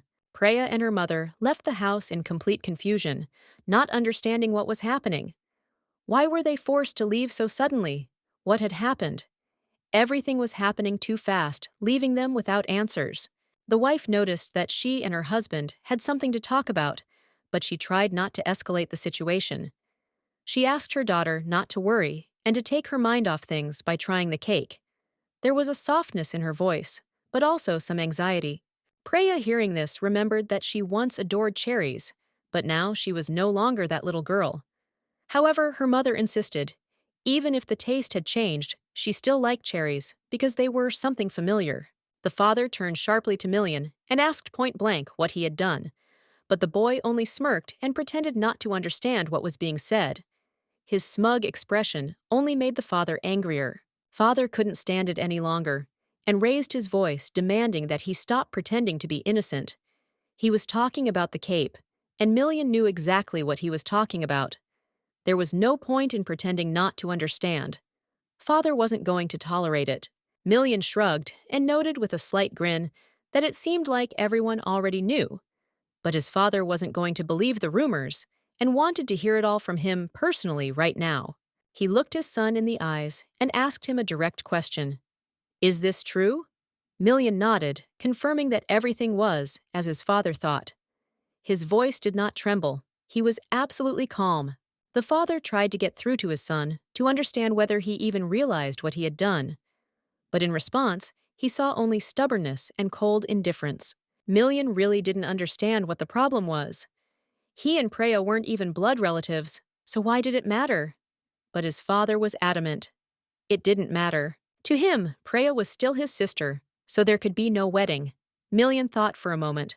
then quietly apologized and said he understood. But he immediately added that he was going to marry Preya anyway. The father even sighed with relief, at first thinking that his son had realized his mistake. But then he froze, thinking about what he had heard. He thought he had misheard. Horrified, he asked again if he had understood his son's words correctly, but Million only confidently repeated his decision without looking away. He had to make it as clear as possible. His marriage to Rachel's family was not for love, but for an arranged marriage. He hadn't argued with that, but now he was going to do what his heart told him to do. His father had immediately declared that it wouldn't happen, and he knew it was because of their background. The father confirmed, yes, they were Edmores, which meant they couldn't be together. But the boy wasn't going to give up that easily. He said he would renounce his name if he passed the knight's test and received the title. He could marry his sister no matter what. The father just chuckled. He said that if his son wanted freedom so much, he should cut off the head of the enemy army's commander. Then perhaps he would have a chance for something more, the head of the king himself. But that was not what mattered to him. He saw the Edmore blood boiling in his son, and he knew he was only 18. He was not ready for real slaughter. How could he stand on a battlefield soaked in blood? But his son challenged him. Didn't his father think it would be better if he simply ran away, unable to control himself? Or did he seriously think he couldn't withstand the blood test? The father shook his head. No, he was sure of something else. He knew his son would not run away, but he also knew that he would not be able to resist the call of his nature. When the battle began, he would no longer distinguish between enemy and allies, and then it would all be over. The boy stepped forward and confidently said that his ability to distinguish enemies from friends had never failed him. He knew that from the moment he tasted Preya's blood, ordinary blood no longer caused any reaction in him. The father shook his head skeptically, thinking that his son was mistaken. But the boy irritably objected that he was not as stupid as he seemed to think. He was perfectly aware of what he was saying, and he did not intend to change his mind. The father sighed and waved his hand, allowing him to do whatever he wanted. He saw no point in arguing, since he couldn't even say for sure why their family was so small. He was sure that his son's stubbornness would not last long, and he would return before a month had passed. The boy only smiled wryly. He had expected exactly this reaction, and was not at all surprised by it. Although the father tried to soften the conversation by adding that he hadn't quite meant it that way, the son was no longer listening. He turned and walked away, only throwing a word over his shoulder so that his father wouldn't forget about this conversation. The man watched him go, not believing that he was really leaving. He even took a step forward, intending to stop him, but the son did not look back. He simply continued walking, leaving behind his father, who was in shock at what was happening. Meanwhile, Preya noticed her father returning, but her brother was not with him. Her heart sank in anxiety.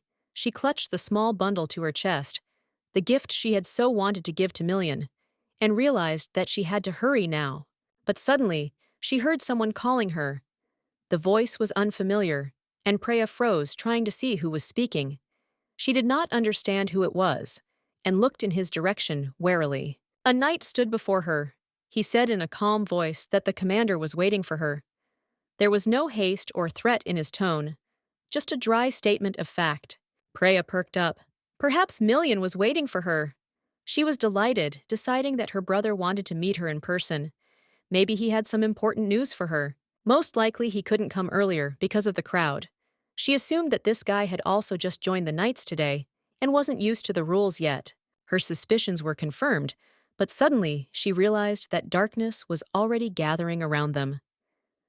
The day had passed too quickly, and now the night was softly enveloping them in its shadows. Preya asked warily where they were going. It was dark and a little creepy around, but the guy calmly answered that they were already there. Preya was taken aback by what was happening around her. She immediately felt that something was wrong. Her thoughts began to get confused, and she decided that she needed to figure out what was behind this strange happening. Preya decided to use her power, at least a little, to understand what was going on.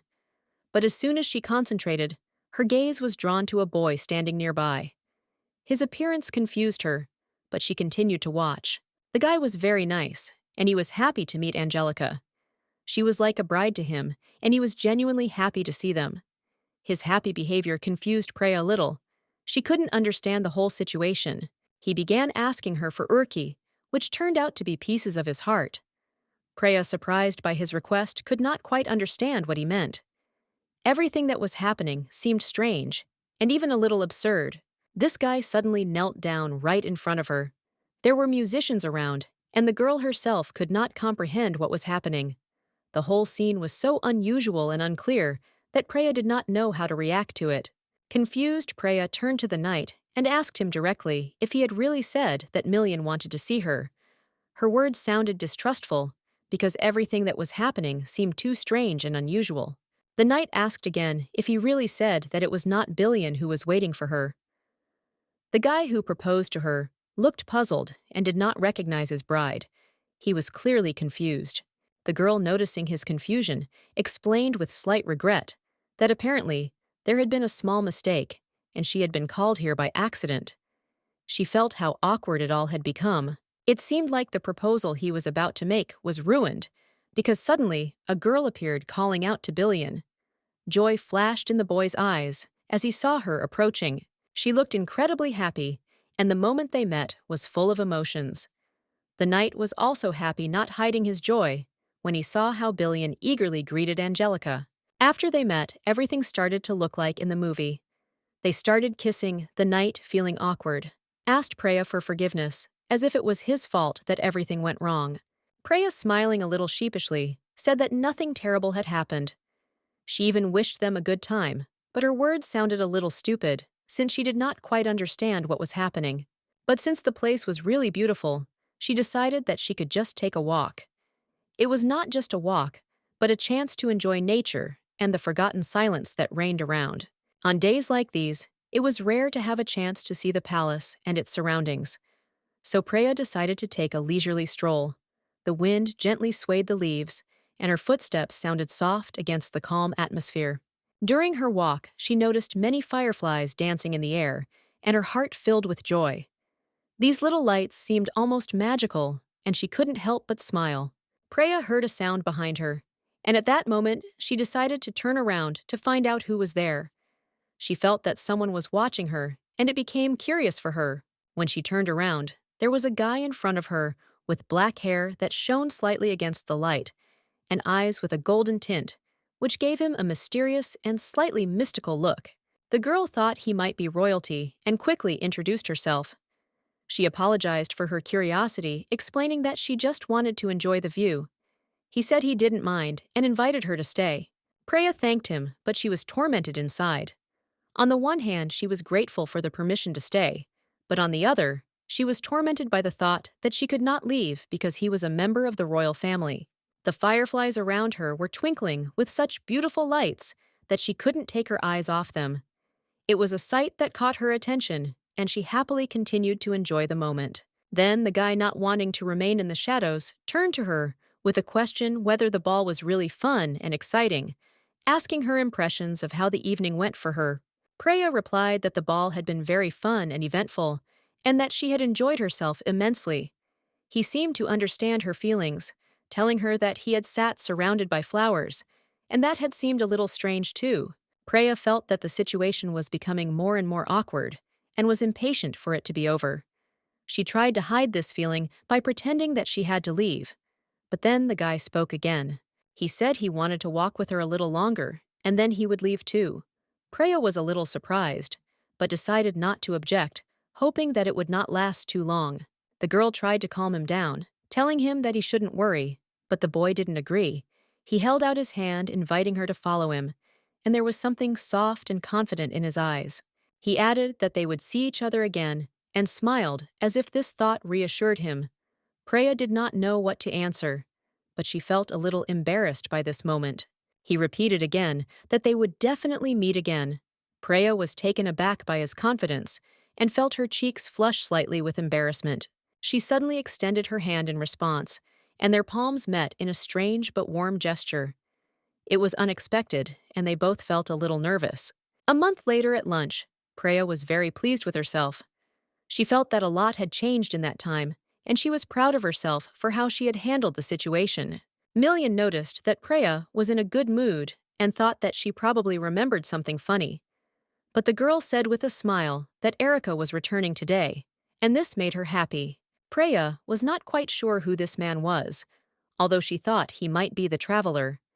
She thought for a long time, and then confirmed that, yes, it was indeed her father. Preya couldn't wait to tell all the details of her trip. She didn't hide how much she envied those who could travel with their parents. Million was delighted by her stories. Preya was always happy to share her impressions, but suddenly she fell silent, as if something had distracted her, and her gaze became thoughtful. Her brother noticed this, but did not immediately ask what had happened. Million was incredibly caring. He considered her a real part of his family. At one point, he offered to go to the theater with her on the weekend, hoping that she would agree. Preya happily accepted the offer, immediately saying that she really wanted to go. She thought that perhaps her parents would join too, but Million said that they would be busy. Preya was a little surprised. It was hard to imagine what her parents might do on the weekend, but what was even more surprising was that Million was so shocked by her doubts about going alone. After a short pause, Preya, laughing a little, said that of course she agreed to go with him alone. The brother said that Preya should not plan her weekend in advance, because it could be changed. At that moment, a maid came up to them, who said with an important look that she wanted to tell them something. The lady, hearing her, nodded, indicating that she needed to go meet Erica, which meant it was time to leave this place. She turned around and walked towards the exit with restraint, leaving her companions behind. Erica finally got off the ship. Preya happily noticed her friend among the many people standing on the pier, and her heart filled with warmth from the long-awaited meeting. Preya approached Erica with a smile, welcoming her back. She looked at her face with genuine interest, which looked a little tired but still exuded the same confidence.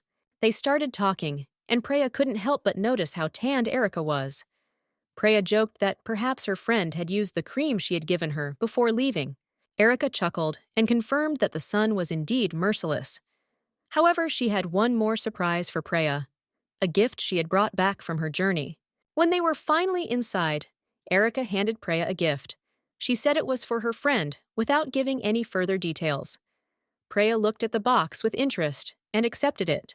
Preya asked again what the gift was, but Erica only smiled mysteriously and told her to open it without thinking. It was her way. Not to explain too much, but just to trust. When Preya opened the package, she first thought it was just a regular mineral.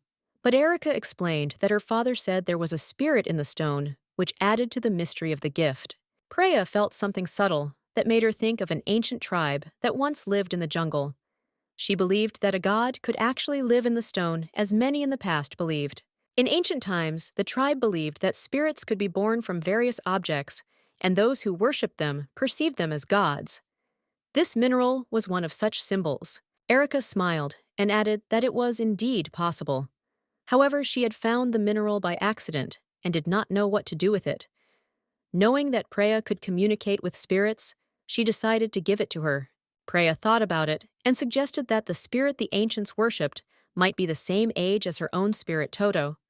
It was odd, but the more she thought about it, the more likely it seemed. Erica became interested and asked how her Toto lived. Preya answered that it was better not to show him Toto was a plush toy, but for her it was much more. Now he was a huge wolf, and Preya got used to his form. Preya said she would take the mineral for herself, but she couldn't say for sure when the spirit would awaken. She was happy that it had managed to get to her and not fall into the hands of the Spirit Association, as it might have happened. Erica wasn't quite sure what was going on, and was grateful that Preya had agreed to take care of the mineral. Preya suggested they discuss something more important, how Erica's journey had gone, and what she had brought back with her. Erica excitedly shared her impressions, telling how wonderful everything was.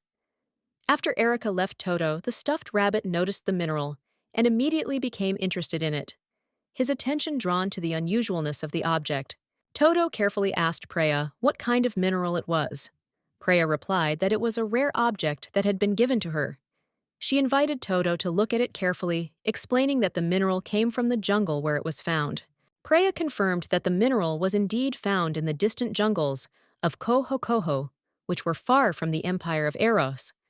This place was known for its unusual nature, and various spiritual entities that lived there. She asked if Toto knew the spirit that was connected to this mineral. Toto thought about it and said that he couldn't say for sure, because the energy from the mineral was too weak to clearly determine the connection with the spirit. Preya thought about it, wondering if perhaps there really was a spirit in this place. She could feel it responding to her touch. It was strange but exciting. It seemed to be in a deep sleep, as if it was very tired and could not wake up. The wolf, listening carefully, said that judging by the energy, this spirit would not live long once it awakened. Its strength was exhausted, and it would probably be a quick and painful awakening. It was difficult to say what exactly was happening to it. Preya, worried, expressed her desire to protect him, to prevent something worse from happening. The wolf became curious, asking what had attacked her. She was unsure, but knew she had to do something to help this spirit. The girl said she had never seen a spirit sleeping in a stone before. It was amazing, and she had heard that it was worshipped as a god who brought fire. It gave a sense of antiquity and power that was hard to understand. The wolf thought about it and suggested that perhaps, due to the two fire elements in the spirit, it had made some sort of contract. This could explain its existence and power. Although Preya was not sure how exactly it could be related to this spirit. After that, Preya said she had had enough. The wolf remarked that the fire spirit was not really that bad. He even liked the smell of burnt fire, not rotten water. Then Preya reminded him that Marina might be offended if she heard something like that, so she should think before saying such things out loud. Wolf agreed that it wasn't a good idea. The wolf said that he shouldn't worry about the newborn frog, who was just beginning to appear in their world. It wasn't such a strong threat to be too afraid of. Preya said that the wolf was acting strangely. She thought that he shouldn't do that, because the spirit of water had always been very attentive to him, especially lately. She noticed that Marina was now smaller in size, barely the size of a palm. The wolf replied that it didn't matter to him. He believed that it wasn't a matter of size, but of strength of spirit. The important thing was that he remained strong despite everything else. Preya noticed that the wolf was always trying to prove his strength and love for himself, just like her brother. The wolf responded by saying that he shouldn't be compared to this boy. Preya often noticed how her brother Million was drowning in his ambitions and pride, as if he lived only for himself. Break looked at him and said that maybe it wasn't so bad, because everyone needs to be proud of something. When Million began to complain that he could no longer listen to this topic, the wolf, standing next to him in turn, said that in fact all this was annoying. He was tired of these endless conversations and only wanted peace.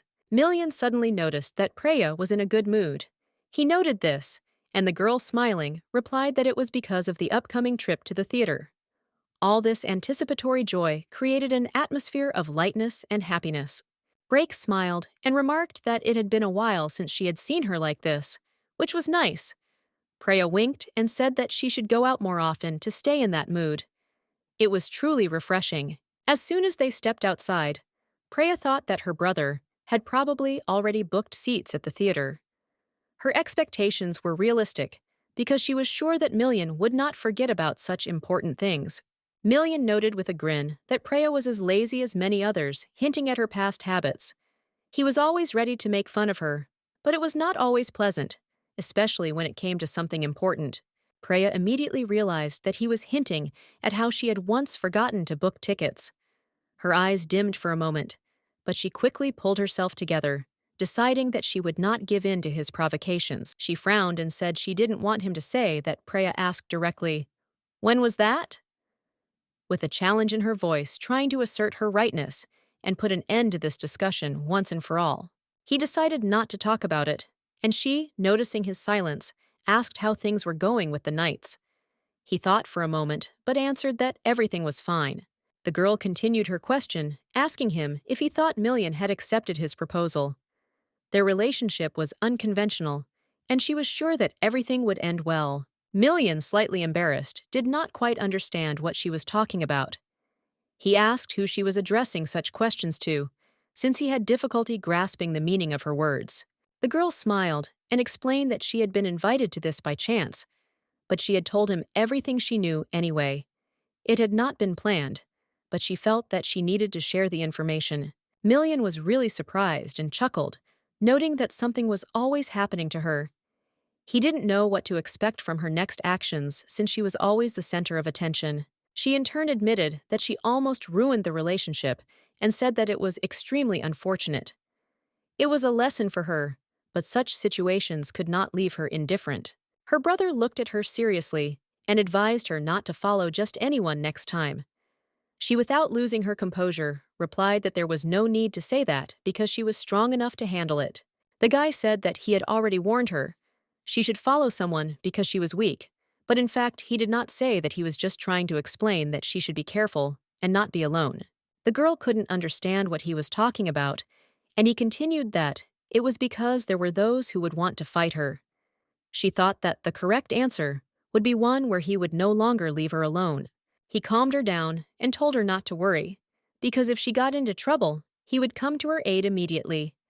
He promised to be there no matter what. She, a little surprised, asked how he was going to do it, and the guy answered that he would always know if she was injured. After all, her brother, like a real dog, could smell blood from a great distance, and she herself often compared him to this. The guy asked her with a smile if she would call him her puppy, because at that moment he really looked so cute. She couldn't help but notice how funny he said it. Preya stubbornly refused, deciding that the huge puppies were just a fantasy. However, the guy did not lose his head, and smiling said that if that was the case, he would bite for real. This only provoked her. She told him that if he decided to bite her, she would bite him back. There was a confidence in her words, as if she really could do it. The guy smiled and noted that he was now scared, but he continued to joke. He added that if he suddenly found himself in danger, he just needed to remember that a drop of blood was enough to save him. The girl asked him again if he meant that she should take hits in a fight to win. He in turn asked again if she really grabbed the hair of the Marquis Leslie's daughter because of that. Preya felt uneasy, not quite understanding how he could have known about this. He easily noted that this story was no secret, and now that she heard it, she felt ashamed of her actions. It was an old story that she thought no one remembered anymore. But when she heard his words, she wondered if her parents knew about this incident. The brother answered confidently that she shouldn't worry. He had already made sure that their parents didn't find out. Preya could rest easy. Everything was under control, and he would sort it out. He added that if she wanted to do something, she should just do it the way she felt right. He would take care of the rest. Let her do it on her own. He would be there to support her. Preya was delighted by these words, and her brother confidently said that if something went wrong, he was always ready to intervene. He would take revenge if anything, and she should not worry. Everything would be fine, no matter what. Her brother confirmed again that this was true. Preya felt that he really cared about her protection because she was his older sister. It was strange to hear these words, but deep down she felt support. Preya said doubtfully that nothing should be broken, that they should not be forced to do anything. But her brother agreed, said that everything was right, and they would move on without interfering in other people's affairs. She responded by saying that the show would start soon, so it would be better to shut up and not discuss it anymore. Time was running out, and this was the last thing they could do. However, it was strange to her that there was still no one there. All the seats remained empty, and time dragged on, as if something was wrong. Why everyone was late she could not understand. Preya began to think that this was not just a coincidence, but some kind of strange magic, because the theater they were in was too famous to be a random choice. Milian, her brother, told her that the entire theater had been booked on his initiative, which surprised Preya a little. She couldn't understand why he needed to do this, and her mind was filled with questions. Preya couldn't believe her ears when she asked him again. Her brother said that everything was arranged so that they could be there together. She was completely confused and couldn't understand what he was talking about. At that moment, Preya felt strangely embarrassed. Her brother was standing so close that it made her a little embarrassed. She quickly turned away, trying to hide her confusion, not knowing how to act. She immediately apologized to her brother, but he seemed to have caught her off guard, which made her even more embarrassed. She could not hide her feeling of awkwardness, as the situation was indeed difficult. Milian apologized too, but his apology was sincere. Preya turned to him and immediately asked her main question: why he decided to do such a thing, and what will it give them? The brother smiled and replied that all this was being done so that she could enjoy everything that was happening. Preya thought about it And then finding herself in bed, she was in complete shock from everything that had happened. The performance her brother took her to was truly exciting. Perhaps it was so unusual because she had not spent time with Million for a long time, and her emotions were overwhelmed. Preya hopes that she will be able to see him more often in the future. She dreams that the relationship between them will become closer, and they will be able to be a real family, as she always wanted. This gave her hope. At night, Million came to his sister, but did it quietly so as not to wake her. It was a secret he kept. He felt guilty and whispered an apology, although she was still asleep. But Million had an important conversation with his sister. He wanted to tell her that he would be back soon to reassure her. He left a note for her, hoping that she would read it when she woke up. The wolf asked the boys if he was really acting like a war. He was slightly annoyed, and clearly didn't know what to expect from what was happening. His words sounded slightly sarcastic, emphasizing his displeasure. The wolf was a little angry, but the brother, without wasting time, replied that he had now become something of a guard, like a dog that guards the house. There was confidence in his voice that this would not raise questions. He added that he should not be interested in what the wolf was doing, and that it did not concern him in any way. He was determined to do his own thing without being distracted by other people's problems. Preya noticed that the wolf was already openly flirting with her, and it looked like he was going to continue his actions by trying on some objects like batteries or a hairpin. This caused her mixed feelings. Million, seemingly oblivious to the tense situation, said that he had always strived to attract his sister's attention. For him, it was like a kind of game, and he never hid this desire. He added that it would be much easier for him without her spirit. But the wolf noted with a smile that for Preya, he would still remain only a brother, so perhaps Million should not even try. Million replied that he would wait and see everything for himself. In response, the wolf asked if he was really going to war, without fear of losing everything, thereby hinting at the inevitability of events. Million didn't immediately understand how he could have heard about this, but the wolf, with a slight grin, said that the wind was everywhere, and its ability to sense what was happening was not limited to visible things. The guy said he understood what was going on, but he never told his sister about it. It was a secret from her, and he didn't want to worry her with unnecessary worries. Wolf, sensing the tension, said that Pre would be better off without him. He spoke with confidence, as if he knew she could handle it on her own, and that his presence was not necessary for her well-being. The guy got a little angry at his words, but the wolf continued that not only she, but he himself would be better off in this situation. It was as if he was trying to calm himself, and Million down, saying that it was inevitable. The guy said that the wolf is a very vindictive creature. Despite the fact that he grabbed the stone, he did not try to throw it at the spirit. This act was not only a challenge, but also a warning. He knew that the wolf does not forgive. Then, the wolf, frowning, replied that Preya would miss her brother. She would always miss him, and that was why she had to make sure he didn't die. The wolf's words sounded like a warning. He took out the manstone, which contained the energy of Preya, and the spirits. He believed that this would be the best way for both of them. The stone would provide connection and protection. Although it was dangerous, it was necessary for their survival. He told him more than once that he had to fight evil when blood appeared before him. However, the boy did not listen to this advice, ignoring the dangers and not thinking about the consequences.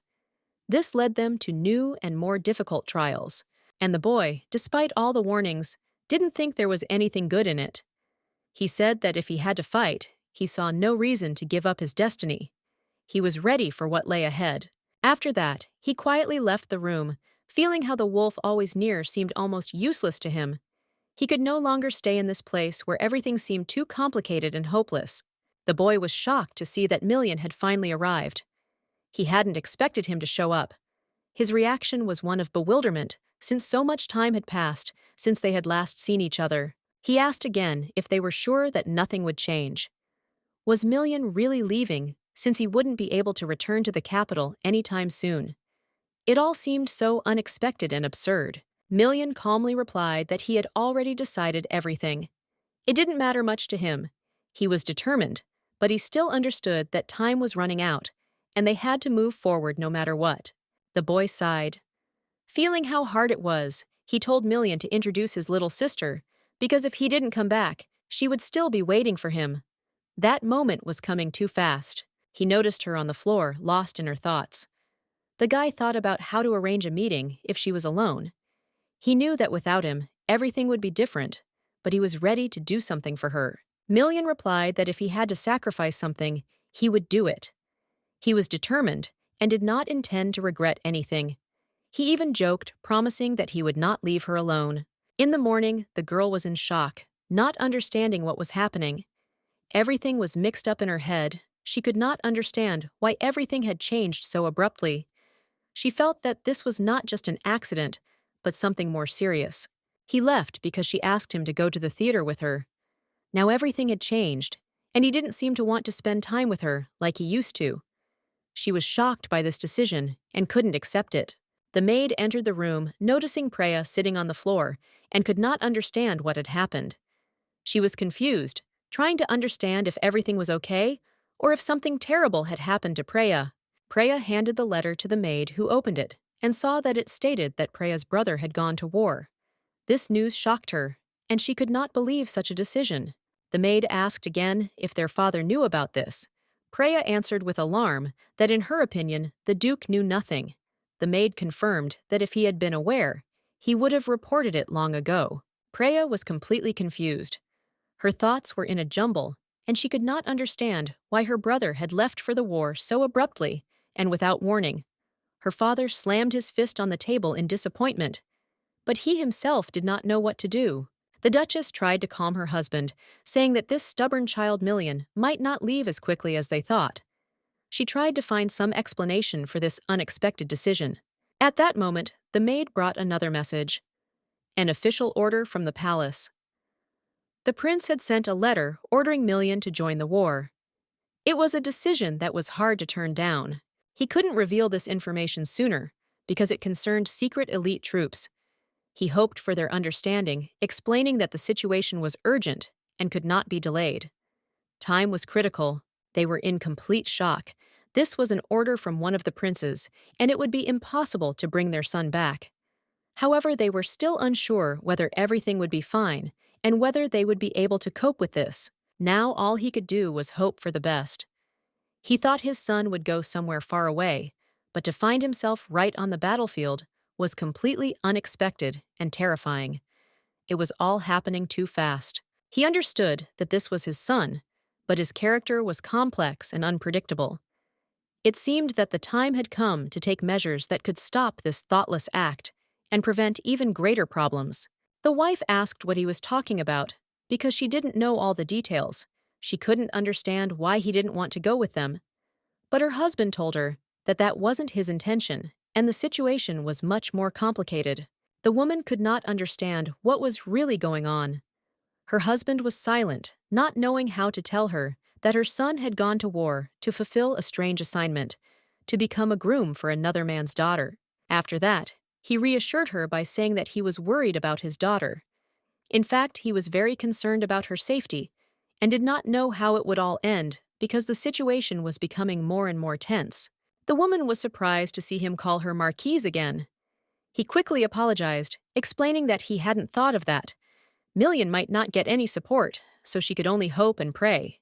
Despite all the Duke's efforts, Million was becoming more and more successful every year, his victories becoming louder and more noticeable.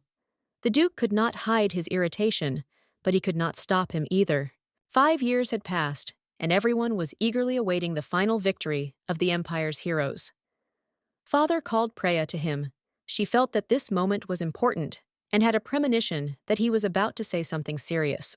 Her father asked her to come to him, and Preya, realizing that the conversation was important, immediately came to him. She said that she already guessed what he wanted to talk about because she had known about it for a long time. Father said that the Marquis of Rotine's eldest son had said that he liked Preya. She was a little confused, not understanding what he was talking about. He had said that she needed to go somewhere today, but she couldn't understand what he meant. Her father reported that the Marquis of Rotine's eldest son had once again declared his attraction to her, but Preya was not too concerned. It was a common occurrence, and she saw no reason to worry. He said there was nothing to worry about. Preya was in complete shock. She could not believe that her father had decided to make such a proposal. She thought that he had already decided everything without her participation, and she did not understand why he was so persistent in trying to marry her off. Preya decided that perhaps it was time for her to leave the house, as she was no longer so young. But her father had a different opinion, saying that he did not agree with her decision. She replied that she had already expressed her disagreement with the marriage. Her father tried to explain that she was acting like this because Million was at war, but now she needed to step up. He insisted that she at least go somewhere, not stay in this state. Preya didn't understand why she had to rush. She felt like she could wait, even go on a blind date, and only then return to these issues after her brother returned. The father confidently said that they knew how he could handle the situation. In his opinion, a month would fly by quickly, and all issues, including Preya, should be resolved during that time. All that was needed was to act. He continued that if a decision about his daughter was not made soon, her brother would return, and that would be a problem. He could not even imagine what might happen if this issue was not resolved before his return. Her father suggested that if she was going to get married anyway, why not start dating? Then Million, in his opinion, would just give in. It would be a way to end her doubts. Preya couldn't understand what he was talking about and asked him again. He told her to just forget about it, but she noticed that his behavior had become strange, as if something was wrong with his words or actions. Her father told her that he might think he was weird, but he still wanted her to go on the date. He tried to explain that this would make her understand that it was important to him, although he doubted that she would agree. Preya understood she was old enough, 26, that it would hardly surprise anyone that she should start dating. Her father was probably worried that she still hadn't found someone who was right for her. While Preya was talking to her father, Lang arrived with a letter that brought unexpected tension. He brought it with a barely perceptible expression on his face, and she was curious about what might be inside. Pre's brother continued to fight for his country despite the war, and found time every day to send her a letter. She read them often, trying to figure out what he wanted to tell her, and put off any talk of other men. Preya thought that even if she got married, her brother should still be the first to congratulate her. He was always there, and without his support, she could not imagine any important moment in her life. Her mood improved when she read his letters, because each time she felt his closeness, he always wrote how he missed her, and this gave her strength. He thought about her every day, no matter how busy he was at the front. After reading the last letter, Preya realized that her brother was perhaps hinting at some discrepancy in their plans. He seemed to be worried about her future, although he himself may not have realized how hard it was for her to take it. He was already old, and sometimes his words seemed meaningless, but Preya felt that it was all because of his concern. She understood that her brother was worried about her life, but he did not understand how difficult it was for her to accept all this. Preya thought that if she went on a date, she would have to be honest with herself and everyone around her. Her brother missed her, but she had to keep moving forward. She hoped that they would be able to meet again soon. In her last letter, Preya said that her father insisted on a blind date. She expressed gratitude for her brother's concern and support, but she still had to go to the meeting. Preya decided to write a letter back to her brother, and following her plan, began to get ready for the date. Despite her doubts, she prepared to meet the stranger who was offered to her. In the letter, she thanked her brother for taking the time to write every day. In the past, she had mentioned how her father was rushing her to get married, but now she was genuinely touched by his attention. Despite her feelings, Preya was still going to go on a date. The Marquis's eldest son said he liked her, and despite her doubts, she had to keep her promise. When Preya sent the letter to her brother, she did not know that his response to the letter would be so decisive. Million rushed into battle, cutting off the head of the enemy king. Preya only hoped that he would return unharmed. Preya thought for a long time about the possibility that her brother might have been injured. She was worried, but the maid noticed her concern and offered to send someone to personally check on his condition. However, Preya began to realize that if she did this, she could only hinder her brother, so she decided to wait a little while until she knew more. Suddenly, a maid burst into the room, hastily addressing Milady. She looked worried, as if something important had happened, and Preya immediately sensed that it was connected with her brother. The maid asked why Tanya knocked, but the girl replied that it was not so important now. The young master would probably be home soon. Preya was completely shocked by the news. She quickly began asking when it would happen, and when the maid said in 3 days, her joy knew no bounds. Everyone around was delighted. The maid added that now Milady would not run along the corridor, since her brother would soon return. Preya felt incredible relief. Without wasting any time, Preya ran to her father to tell him the good news. Her heart was pounding. She was full of impatience to tell him that her brother would soon be home. When she burst into her father's room, he looked really depressed. He said he already knew about it, and the girl was surprised that he found out so quickly. She suggested that perhaps he already knew about his brother's injury. But her father hastened to reassure her, saying that he was fine, and nothing terrible had happened. At this point, her father casually asked her how Sir Gladion was. Preya was a little confused, but replied that everything was not so bad, although she could not understand why he was asking this. However, her father seemed to already know what he wanted to hear. He said that if that was the case, then maybe she would want to marry Sir Gladion right now. Preya was shocked and did not understand what he was talking about. The father explained that once was enough. He believed that a girl should not agree to marry the first person she met. For this, you need to study and try at least 3 times to understand what's what. The father admitted that she was indeed right and apologized. The girl was a little confused, not understanding why he was behaving like that. Going downstairs, she asked if everything was okay. He said that everything was fine. The Duke insisted that the servant immediately call the Marquise. The girl was left perplexed, not understanding why her father had changed so much, and started behaving strangely. She could not understand what was happening. She tried to understand what was wrong, but her father did not answer her.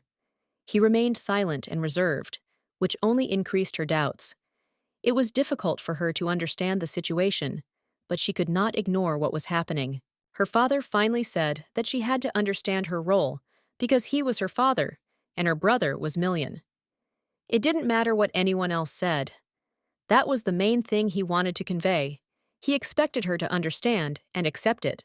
The girl, after thinking for a moment, replied that she understood everything. However, she did not need to repeat it.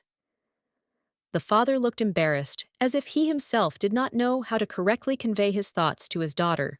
He didn't know how to tell her the Marchioness claimed that the servant knew about her work and therefore saw no reason to call her. He was at a loss, not knowing how to explain everything that was happening. When Preya approached her husband, he made no secret of the fact that the situation was extremely difficult. His face was gloomy, and his words immediately made it clear that everything in their lives was not going as they had expected. The woman, looking at him irritably, said that he had forgotten their rules. They had always agreed not to interfere in each other's lives, and now this concern was beginning to irritate her more and more. The man, however, firmly replied that he remembered their rules, but there was something much more important than their agreements. That was why she asked him why he had called her if the matter was really serious. His voice became harsh as he began to shout that their daughter Preya was in danger. His eyes showed concern and fear that he could not hide, despite his efforts to remain calm. She couldn't understand what was happening to her daughter. She always thought that Preya was a rebel, always striving for something more. However, her husband suddenly started blaming his son for everything, which surprised her greatly. Eventually, she found out that Preya actually liked her son. The Duchess was stunned by this revelation. It was something completely new, and she could not understand how her son could be so open about it. The man argued that they could love their sisters, and that it might be better than hating them. However, the father said that it was more complicated than that, and that the situation was not as she thought. Preya couldn't forget the day Million watched her drink with concern, his gaze full of worry, as if he wanted to tell her something important, but didn't know how. The Duchess said with restraint that she knew about the event Million had given his sister, a gift that he was going to give to his fiancée. She could not even imagine how he had managed to find the words to explain it. Preya was shocked. She started saying quickly that maybe he was wrong, that it wasn't like that maybe she could just forget and move on with her life. He needed to understand what their family relationships were like. The father didn't seem surprised. He started to say that it all seemed like some kind of curse. He promised that he wouldn't force her to get married anytime soon. But suddenly, as if by magic, he handed her a hairpin. Million apologized. He didn't want to keep it a secret for so long. The Duchess, feeling the heat, asked if it was all true, or if he had just decided to talk to her without thinking about the consequences. He confirmed her doubts quietly, apologizing. His wife looked dejected, preoccupied with what to do next. But Million knew there was something else that might be far more important than all of this. Preya didn't understand what he could be talking about. He said he was leaving, and it seemed he wasn't going to be part of their family anymore. This statement stunned her. The woman was shocked. She couldn't believe her ears. The father was saying that he was going to leave the family and marry her daughter. She started screaming, claiming that it was complete nonsense and didn't make sense. The Duchess, hearing these words, asked with horror if he really thought that they had married only for the sake of some games. There was a mixture of bewilderment and fear in her voice. The Duke, however, calmly replied that this was not so. He noticed that the rebels were growing in number, and their actions were becoming more and more aggressive. Their first point in the agreement was to keep the wedding secret so as not to reveal their intentions. The terrorist attacks killed many aristocrats. Some lost their loved ones, and some were left alone, suffering a terrible loss. This also affected his wife, who suffered from these attacks. She reminded him that he knew this better than anyone else. His personal tragedy was too fresh in his memory, and he could not forget the loss of a loved one. They had indeed gotten married to help him investigate his wife's death and eliminate the rebels.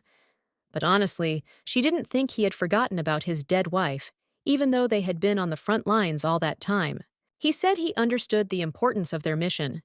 Even if the children ever learned that the marriage was a sham, they would be able to explain that their goals were far more important than personal feelings or public opinion. The Duke was sure that this could not be allowed. If he did not know the truth, he would marry even faster. His wife did not know what to do, because all the reports had already been sent to the Emperor. But if they moved the base here, or even worse, withdrew the troops, the consequences would be terrible. He couldn't go anywhere today, so she decided she would force her daughter to marry her brother quickly. It was the only way out. First of all, they had to stop him from meeting her, convince her that it would be better this way. Their plan was simple: tell about their feelings, and if it was true, there would be no other way but to reveal the secret of the fake wedding. They just had to wait until everything came to the surface. Then they would be able to destroy this marriage. 3 days later, the day came when everything was to be decided. But they had no plan of action, and the lady's mind began to refuse to work. She was at a loss, not knowing what to do next. The gentleman was silent for a long time, and then he turned to her and said that he had a letter with a proposal of marriage for Lady Pri. It was unexpected, but now their lives could change. When the gentleman heard about this, his joy knew no bounds.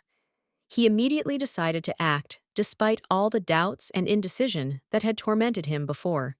Million wrote a formal letter in which he asked for the hand and heart of the daughter of this house, expressing his desire to tie his life with her in marriage. He was determined to build a future together. Million made a significant contribution to the victory over the enemies in the war, and as a reward, he was given a new title of Tailors. He promised to take care of his daughter, devoting all his love and attention to her. In the letter, he insisted that his offer not be rejected. He warned that if his request was ignored, he would act persistently and personally deliver the letter to their family. The woman was completely horrified by the contents of the letter. The words written by Million stunned her, and she immediately turned to her husband, asking again where this message came from. The voice replied that the letter had come from the gentleman to whom Million had expressed his intentions. The Duke, hearing this, realized that he still needed to find his son and sort out the situation with this proposal. Preya was just about to go on a date with her fiancé. She glanced out the carriage window and noticed her parents riding away on horseback as if on an important and urgent matter.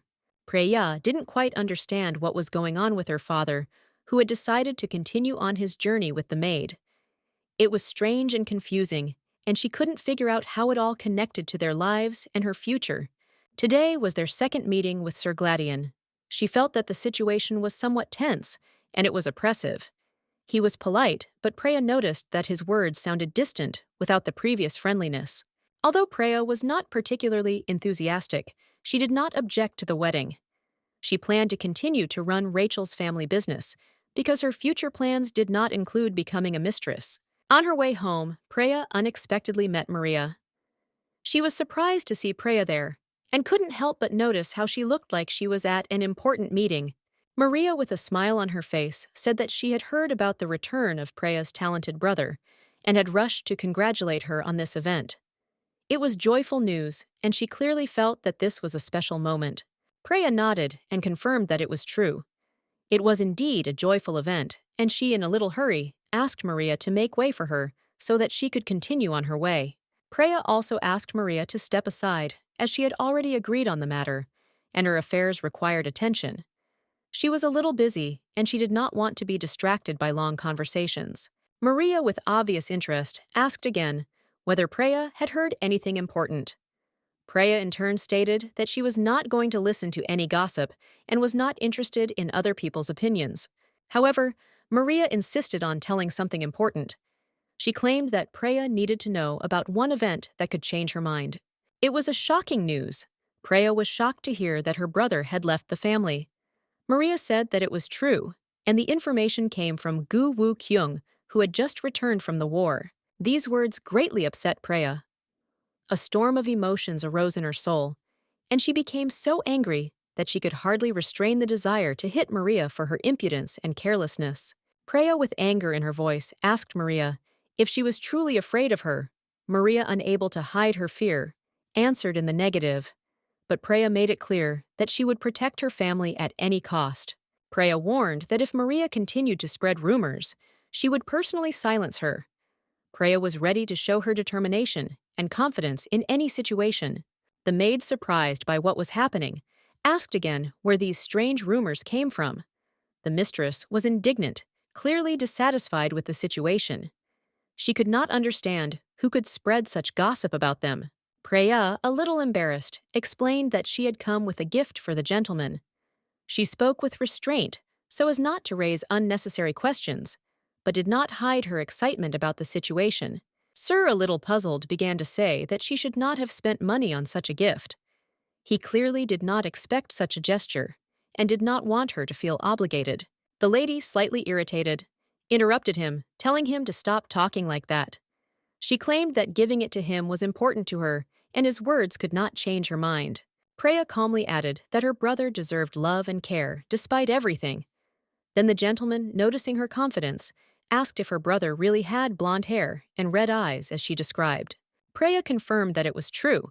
The gentleman thought about it now. It became clear to him why everyone said that her brother's eyes resembled the color of blood. This was information that he could not forget. He added that apparently her brother was looking at him with a look as if he was ready to kill. His words were full of bewilderment, as he did not understand the reason for such aggression on his part. Preya was shocked. She turned around and saw her brother.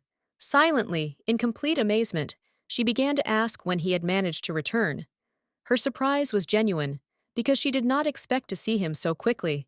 Million, with a slight smile on his face, replied that he had just arrived. He immediately smiled, as if there was nothing surprising in this situation for him. He always knew how to surprise his sister with his unexpected appearance. Million, without hiding his interest, asked what his little sister was doing.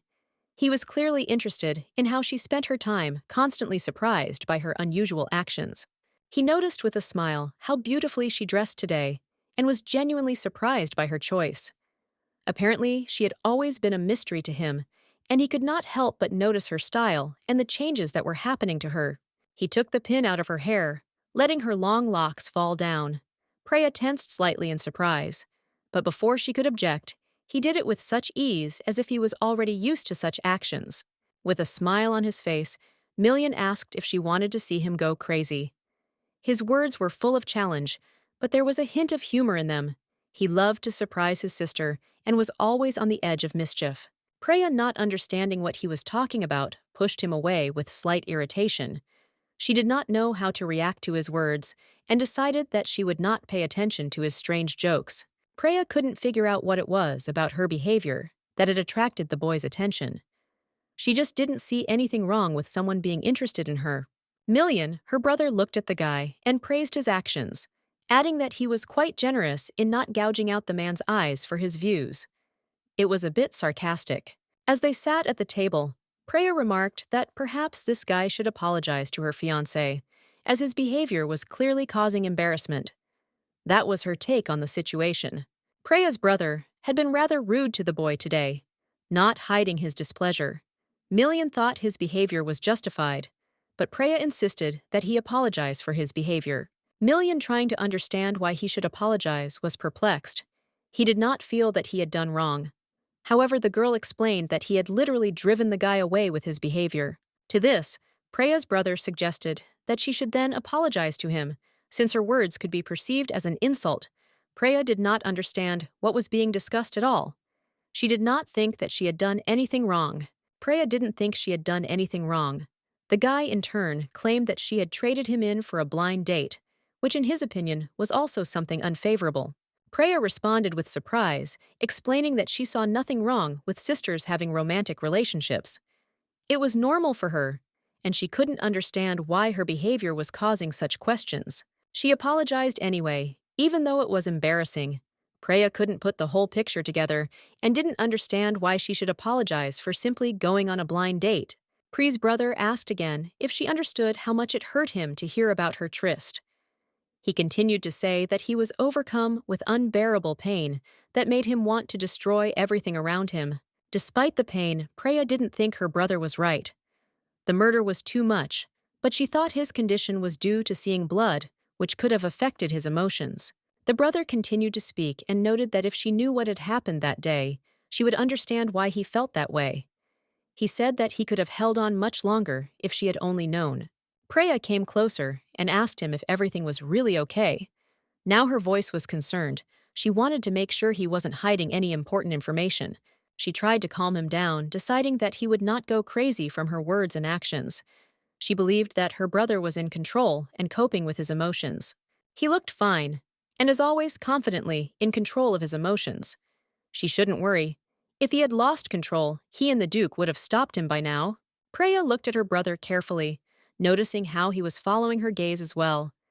He couldn't help but wonder why she was looking at him so strangely, and tried to understand her feelings. After that, Preya asked him why he was looking at her like that. The brother, embarrassed, replied that he just wanted to look at her, nothing more. He didn't think it would raise questions. Preya turned away, trying to hide her feelings. She said that it was not that, and her gaze became more serious. The brother replied that he really just wanted to look at her because he was happy now. Preya didn't quite understand what he meant by that. Why did he allow himself such embarrassing phrases? She wondered if perhaps he really was used to expressing his feelings in letters. She felt confused. She didn't understand why her heart was beating so hard. The feeling was strange, and she couldn't figure out the reasons for this excitement. This anxiety didn't give her peace. Perhaps it was her brother's strange behavior. That was the cause. He was acting differently than usual, and she couldn't figure out what exactly had changed in his mood or his words. Looking at the situation from another angle, she realized that her brother had said something similar before. It wasn't something new, and in theory, it shouldn't have surprised her so much. However, her heart still fluttered. Her brother asked her what she was going to do with this Manchove, and her reaction was one of bewilderment. She could not understand what exactly he was talking about, and decided that he was talking about Sir Gladion, with whom she had been dealing. She replied that perhaps one should be careful with one's language, as it could lead to unpredictable consequences. She was hinting that sometimes words could backfire on a person. In response to her remark, her brother began to look much more serious. His gaze became intense, and his face seemed to be overshadowed by a shadow, as if he realized something important that made him think. He thought that the girl might actually be interested in this anchovy, and noticed that she seemed agitated. This only increased his suspicions, and now he was not sure what was going on between them. She tried to calm him down by saying that she didn't think the anchovy was that bad, but her brother couldn't hide his irritation when he heard this. His reaction was harsh, and he couldn't contain his anger. Preya couldn't understand why Million became so tense every time her fiancé was mentioned. His gaze became hard, as if he were a prosecutor investigating a case of infidelity. She could feel how jealous he was. The brother confidently declared that he had to get rid of him right away. Preya didn't know what to say to that, but she felt inside that this anchovy wouldn't live a long and happy life. It was all just too weird. She couldn't understand what was going on. Million was clearly mentally unstable after the war, and although he hadn't been kind before, his behavior was now frightening. It went beyond mere irritation. Suddenly, she remembered that conversation with Maria, how she had tried to explain all these oddities and tensions between them, but now she was increasingly doubting the correctness of her decisions.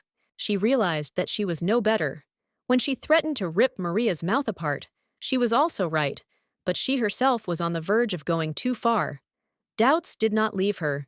She did not want to be as cruel. Then she stopped realizing that her anger was caused by false accusations against her brother. It was something personal, something that made her feel protected, but at the same time, not entirely fair. Preya couldn't understand why she had to deal with such bloodthirsty eyes. Now Million looked like someone who was ready to do harm, and it scared her. She didn't know what to do about it. Doubts tormented her. She asked herself if she was wrong in her perception of the situation. Was he really her brother, or was this all just some strange nightmare that had no logical explanation? He confirmed his words, and Preya began to ask questions. She did not understand why he hated her fiancé so much. Why was he willing to go to extremes to get rid of him? He offered to show her what was behind his actions. His eyes became serious when he said that all these feelings were due to some event that she needed to understand. He was determined. He warned her that if she didn't want to face the fact that he would become a murderer, she should stop making other men happy with her smiles. He wasn't joking, and his words were full of threat. Preya couldn't believe that her brother could say that. It was unlikely that he really thought that she had feelings for other men. He was just overreacting because he was worried about her. She decided not to take his words seriously, smiled, and replied that she did not understand what he was talking about. People often perceive her behavior in their own way, and this could be the reason for his displeasure. He admitted his mistake, but looking at her face, he realized that she did not take his words as a joke. He apologized earnestly and tried to calm her down, realizing that the situation was not as simple as he thought.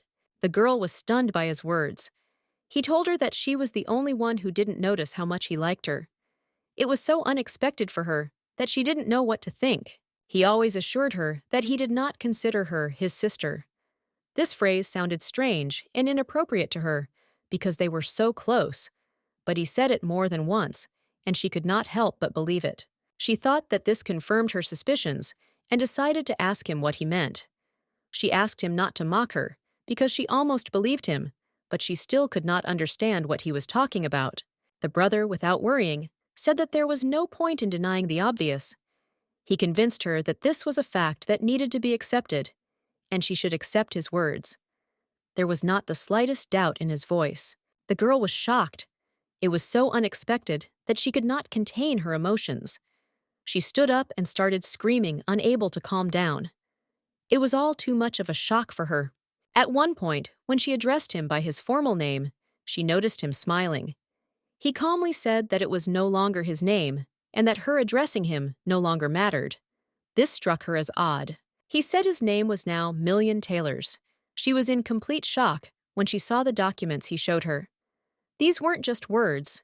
This was his new status, and she couldn't comprehend it. He left his family and took the title of the Descendants of the Empire.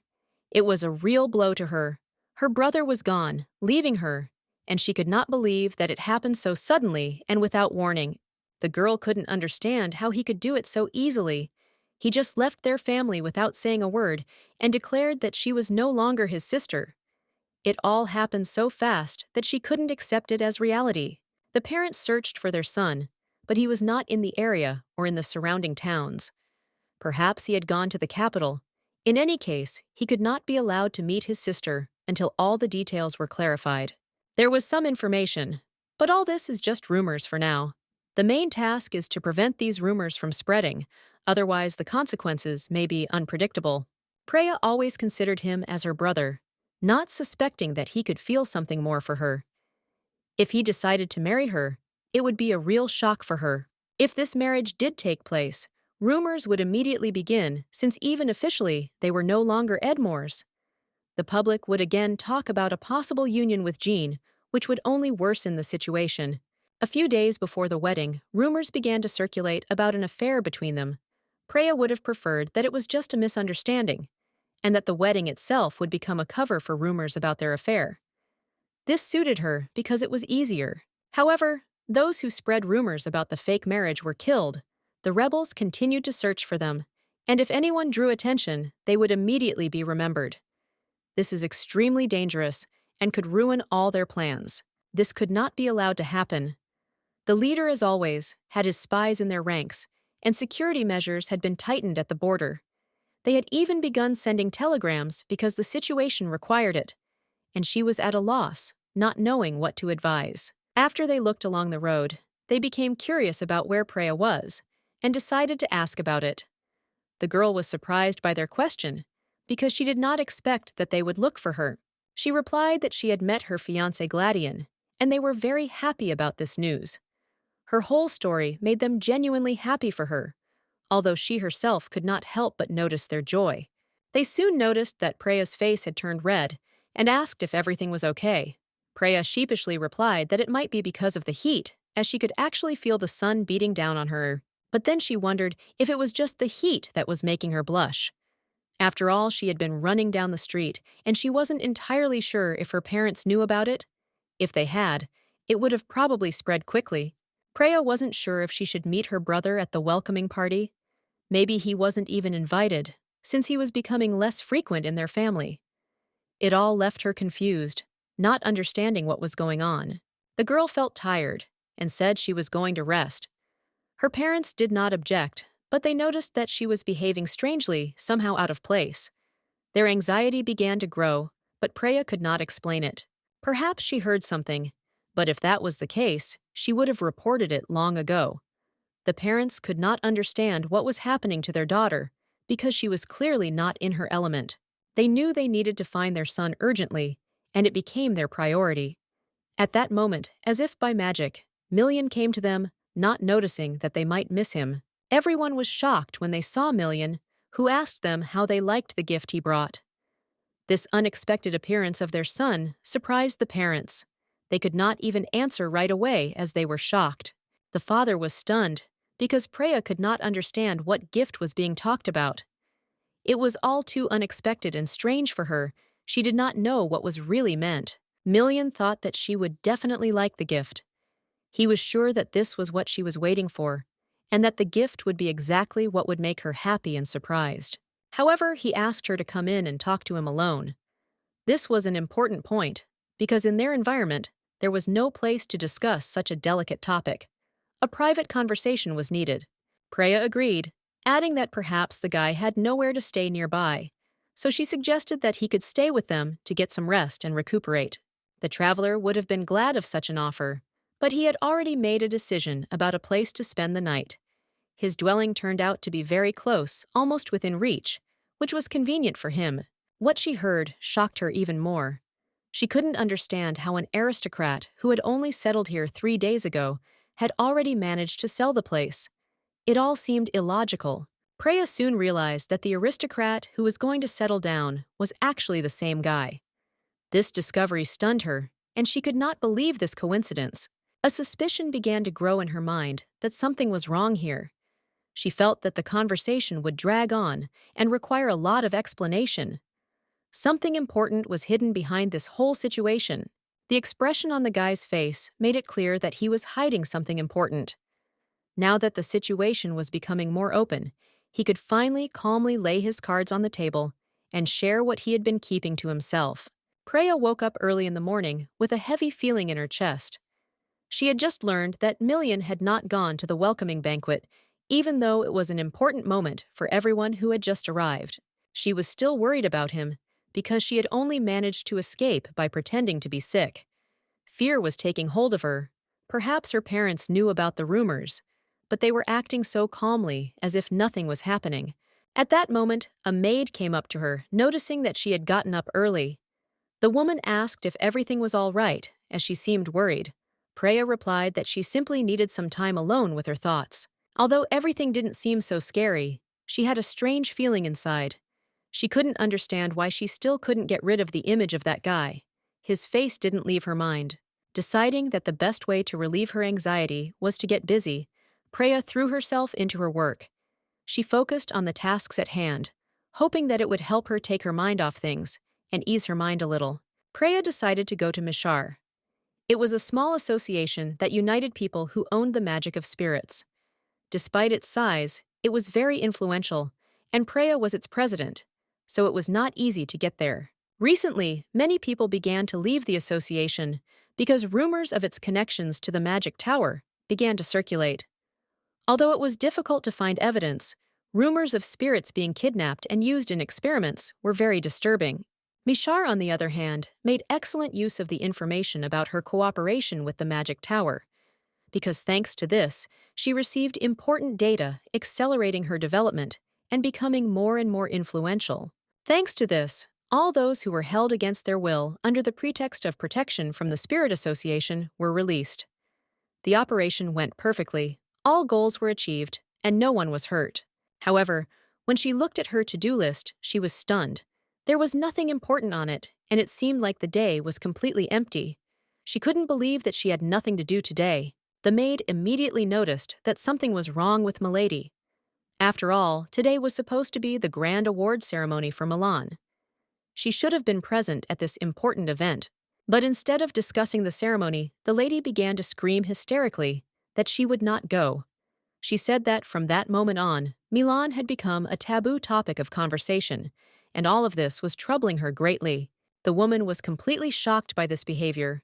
Usually ladies are proud of their brothers, always bragging about them to everyone, and it was difficult for her to understand what had happened, but she advised that they should make peace. The lady immediately wanted to say something, but at some point she fell silent, as if the words were stuck in her throat. She wondered what could have led to such behavior. The festival was incredibly beautiful.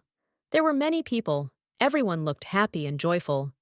The atmosphere was filled with festive energy, and everyone around was smiling and enjoying the moment. However, despite this, the lady did not share the general joy. Her mood was completely the opposite.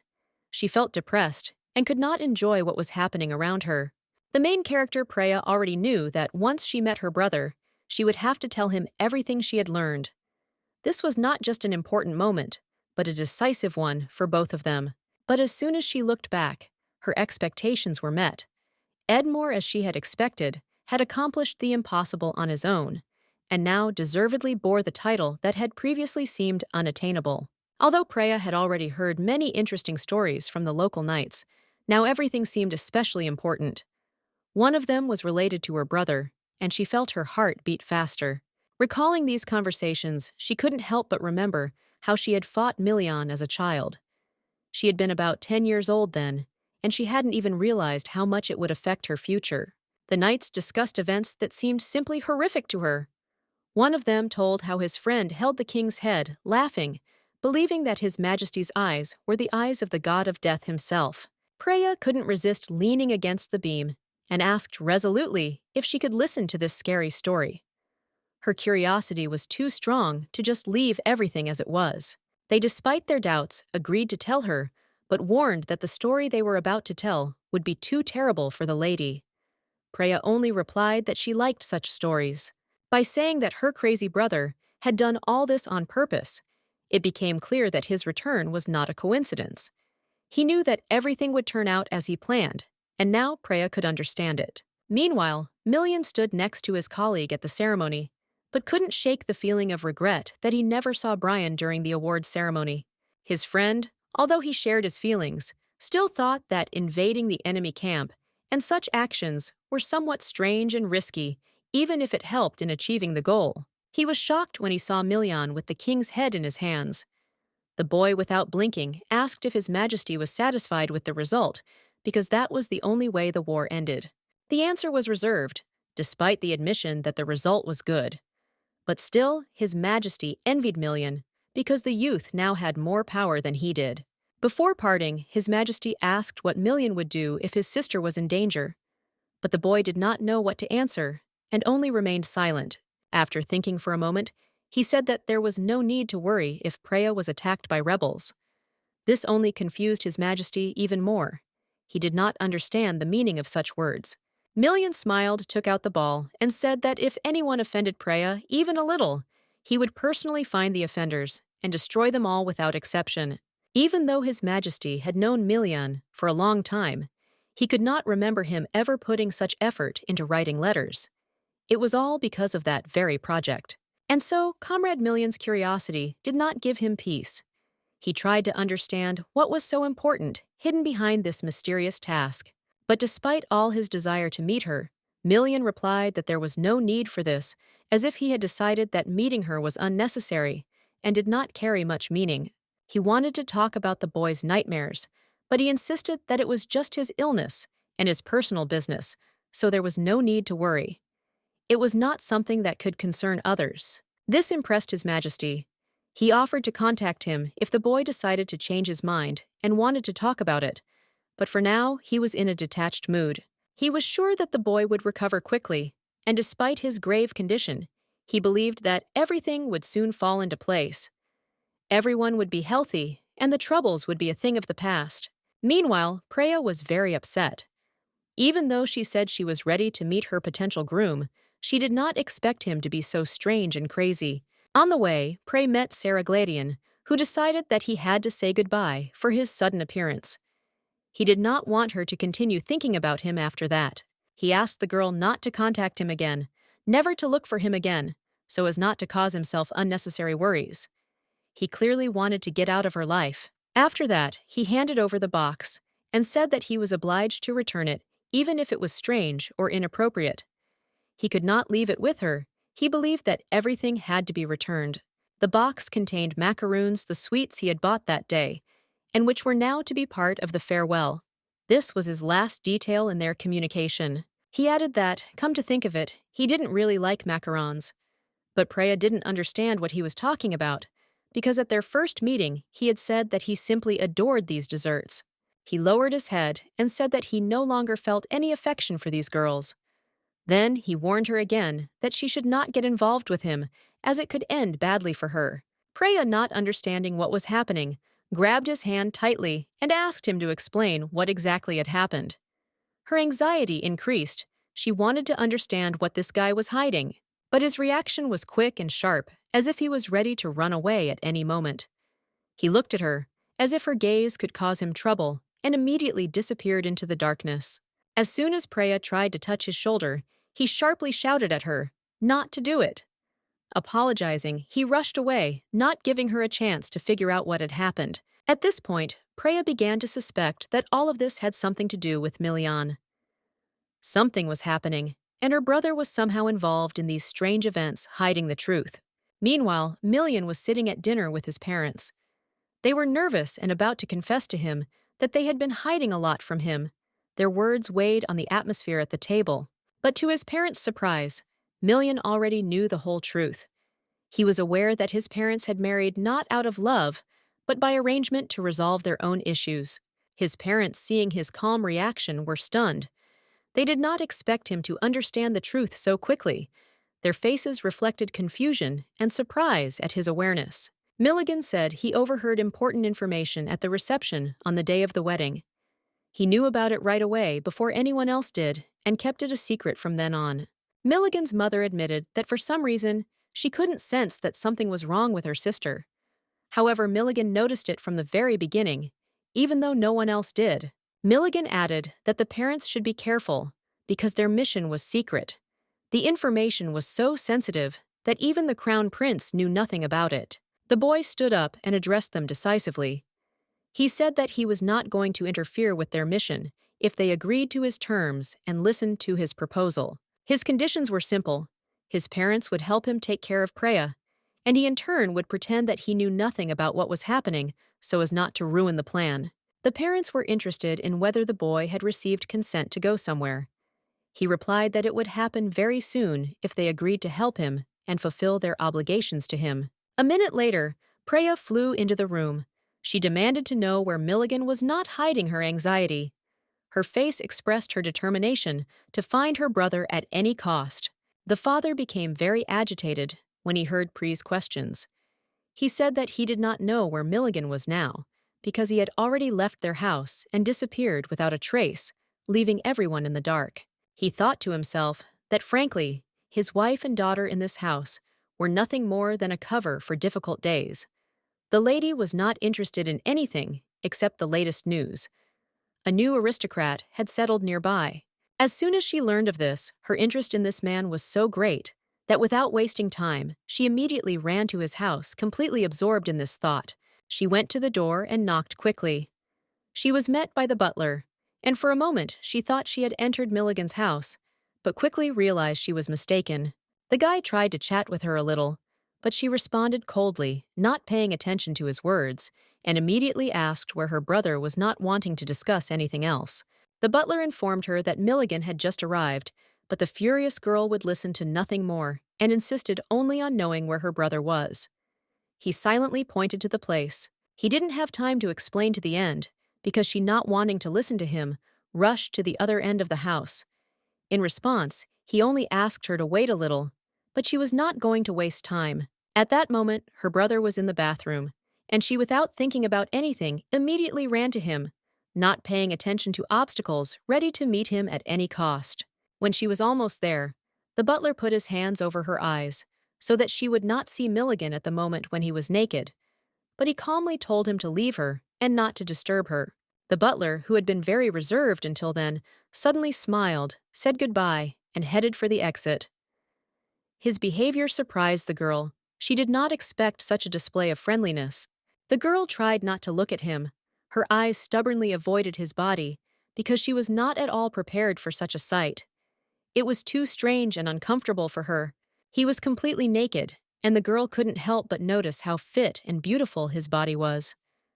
This embarrassed her a little, since she hadn't thought about such things before. She asked him to at least throw something on, but he didn't seem to understand her shyness. He immediately asked what she was doing there, because in his opinion, she clearly came with other intentions. He told her that he was just about to leave for dinner, and she had come at the perfect moment. But the girl could not understand what he was talking about. Her parents had not explained anything to her about the plans. As he approached the door, he asked her with interest if she missed him. She in turn could not understand how their communication had reached such a level. After all, it all happened so quickly and unexpectedly. Preya tried to push her brother away, but accidentally touched his chest. It was not how she wanted, and she immediately felt awkward. This moment was too close for her, and she felt uneasy. The touch was unexpected for Milligan, and he seemed very agitated. Preya could not understand how he could calmly say such things when the situation was so tense and delicate. She quickly closed her eyes, feeling herself blushing and feeling ashamed. Thoughts of how strange it was to look at her naked brother came into her head, and this shame made her feel very uneasy. Milligan covered himself and said with a smile that he would not torment her anymore. He noticed how her face turned red, as if she was about to explode, and asked why she came if she did not miss him. Having recovered from the shock a little, Preya began to shout loudly at her brother. She asked him what he had done with Sir Gladion, because she did not understand why everything had become so strange after their last meeting. Milligan replied that Preya herself had told him to keep him alive, and he had done just that. However, to be precise, he had simply turned on the ignore button, but now he was actually thinking about killing him. Preya couldn't help but wonder if all the things her brother had done in the war were true. She couldn't believe that he could discuss such things so calmly without showing any inner struggle or doubt. Milligan explained that they had all fought hard in the war, but Preya already knew that her brother often attacked enemies alone, regardless of the risk he took. He was pleasantly surprised that his sister was so worried about him. This genuine concern made him feel a little better, and he was happy that she still cared. Suddenly, without warning, he grabbed her hand, as if it was something that went without saying. "If you care about me that much, just be there," he said confidently. Preya, noticing that the situation was about to get out of hand, immediately tried to change the subject. She didn't want this to turn into something more than she could handle. She explained that she was worried about him, but as an older sister, whose job it was to take care of the younger one, there was genuine concern in her voice, but she tried to keep her distance so as not to overstep the boundaries. However, her brother didn't want to hear about it. The word sister made him feel disgusted, and he didn't want her to put herself in that position. Despite this, she still insisted that he not do anything rash. Preya warned him that if he continued to behave like this, she would be forced to start ignoring him, even if he accidentally broke her leg.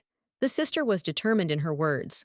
After the conversation ended, Preya couldn't hide her emotions. Tears were rolling down her cheeks, and she couldn't understand what was happening to her. Everything seemed too complicated and confusing. Soon it was time for dinner. The whole family had not gathered together for a long time, and the atmosphere was warm and calm. It was something that everyone had not experienced for so long.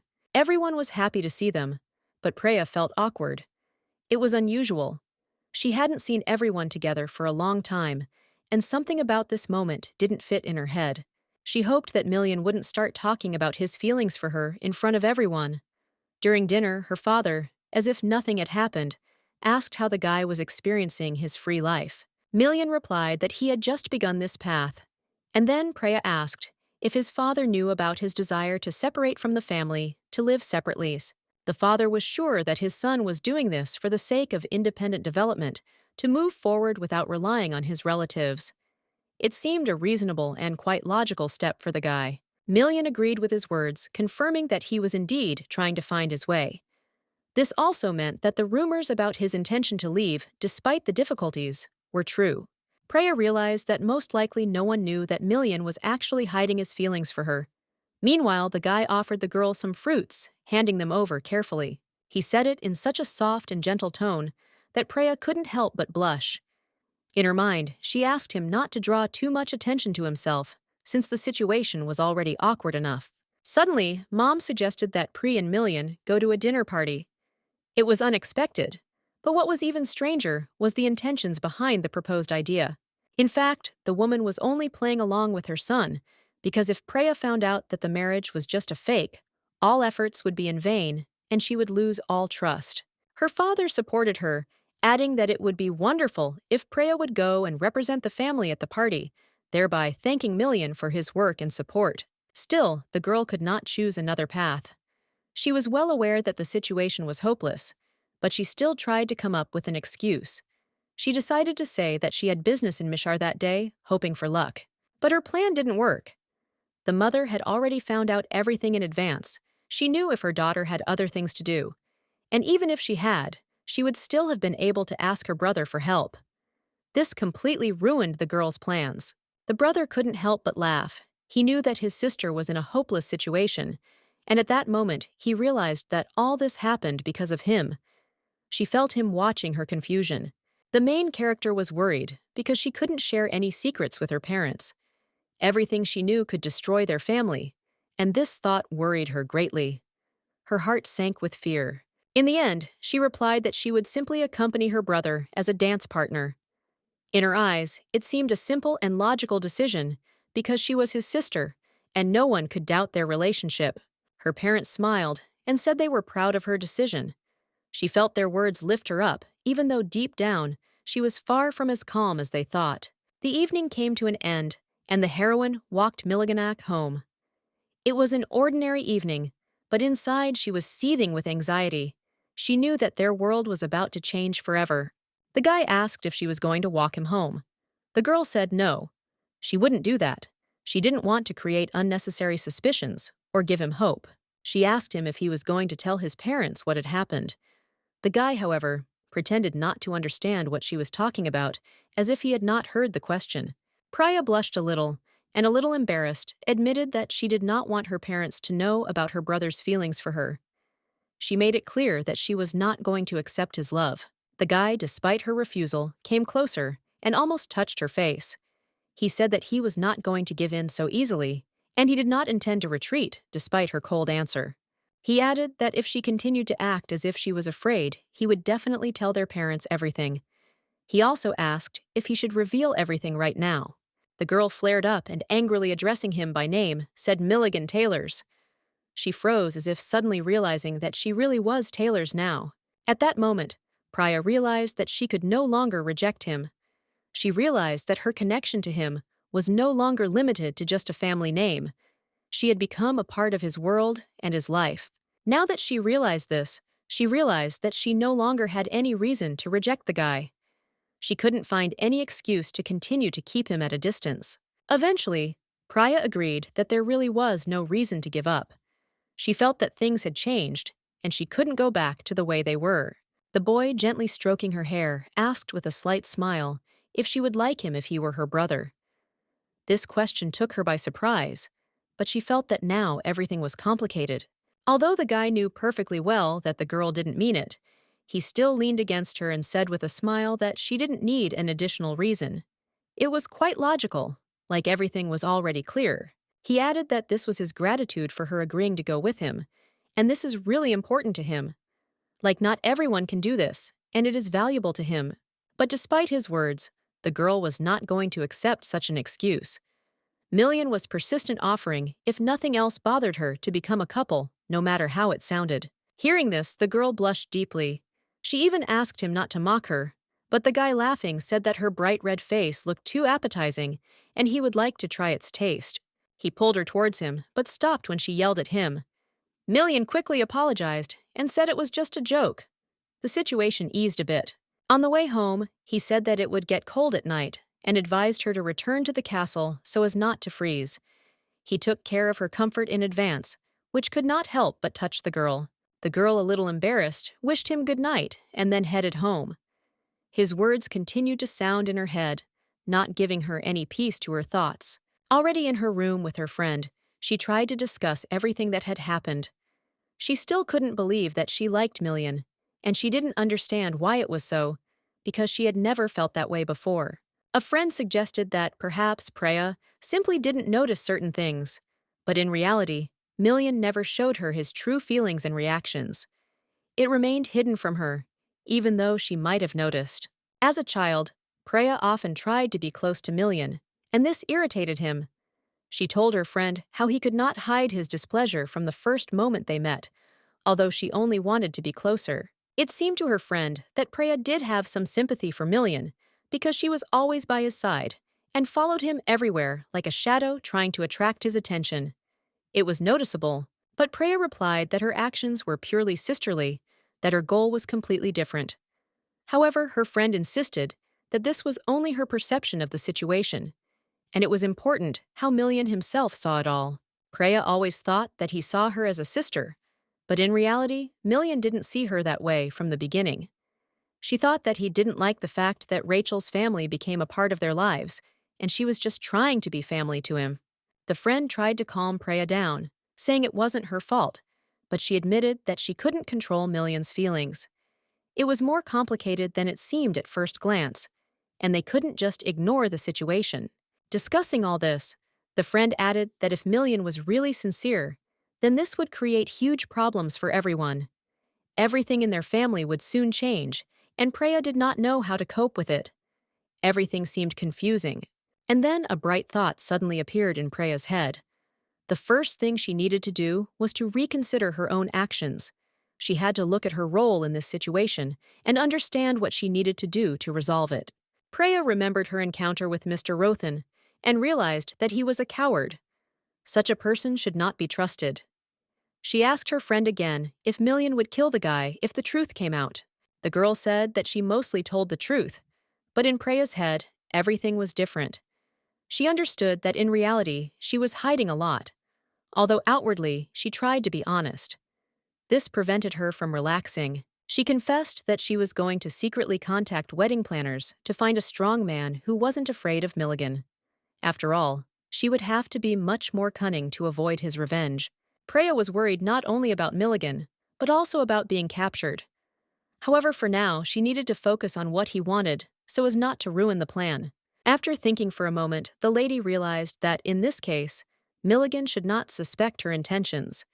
She trusted her friend, who supported her in this decision, and helped her find the right solution.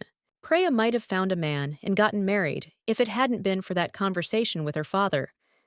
If things had gone differently, maybe her life would have turned out differently.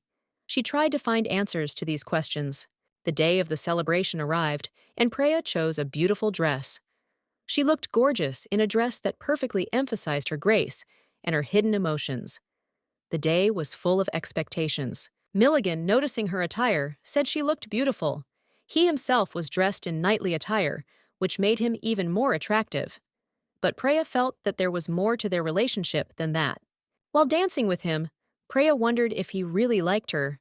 When it all started, Maybe her father didn't know anything about his intentions. This thought haunted her, making her doubt.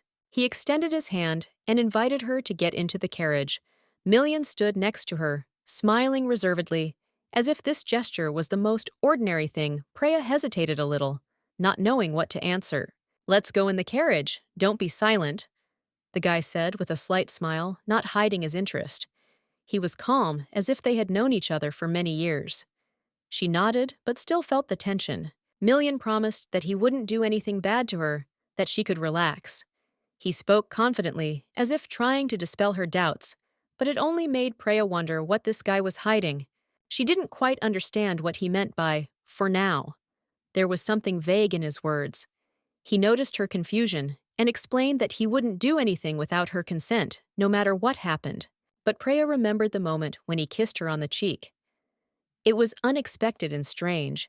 She couldn't understand how it related to his words, and why she felt awkward. Million, unable to bear the silence, asked if that was why she was avoiding him. He narrowed his eyes slightly, waiting for her answer. Preya didn't know what to say, because his actions were increasingly confusing her. Million, as if by inertia, asked her directly if she liked it when he kissed her. He couldn't understand why her behavior was so contradictory. Preya felt her heart beat faster.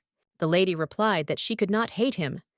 She thought to herself that he had such a face that it was simply impossible to hate him, and it was truly disconcerting. His look, his expression, all this evoked unusual feelings. He looked at her with that slightly cocky expression and asked if he could do it again. She was confused, not understanding where he was going with this, but there was confidence in his eyes, as if he was waiting for her reaction. Preya did not immediately understand the question, and feeling unsure, she asked him again, not understanding what he was talking about. However, Milligan took this as a sign of agreement and seemed even pleased with her reaction, despite her bewilderment. This made her even more angry. She felt like the guy was clearly making fun of her. Everything he did seemed insincere to her, and she couldn't understand why he was behaving like that. Preya tried to stop him, saying that she had not given permission for anything, but he interrupted her. He said that they had already arrived, as if ignoring her words. It was so unexpected and made her feel helpless. He got out of the car first, without even offering to help her, which surprised her. But then, a moment later, he turned around and extended his hand to her. She realized that now she just had to obey, no matter what she thought about it. As Preya led him into the hall, she felt that she would never be able to win this game. She already realized that her feelings and desires did not matter. All she could do was submit to his will, despite the protests inside. As they entered, their names were announced: Marquise Milligan Taylors and Preya Rachel Edmore. The moment reminded Preya once again how much her life had changed and how she had found herself in a world where she had no control. There were many gentlemen and ladies in the room. Every face was unfamiliar, but Preya noticed a familiar face among them. She felt a slight uneasiness, as if there was someone here whom she did not want to meet. It was Maria. Preya always avoided her gaze, and now she felt something inside her shrink. Maria was part of her past, part of something she was trying to forget. Suddenly, Milligan leaned toward Pre and asked why she wasn't looking at him. Her eyes flashed with irritation, but she was ready to answer, although her answer was not as simple as he might have expected. She thought that everyone would laugh at his action, that he left his family. She had warned him, but she could not even imagine that he would decide to act exactly like that. It was strange to him because he was sure she had asked him not to tell anyone about it. He hadn't expected it to come out so quickly. In the crowd, one of his subordinates noticed Milligan and happily ran up to him. He immediately began congratulating him on some achievement. Maria also came up and greeted him.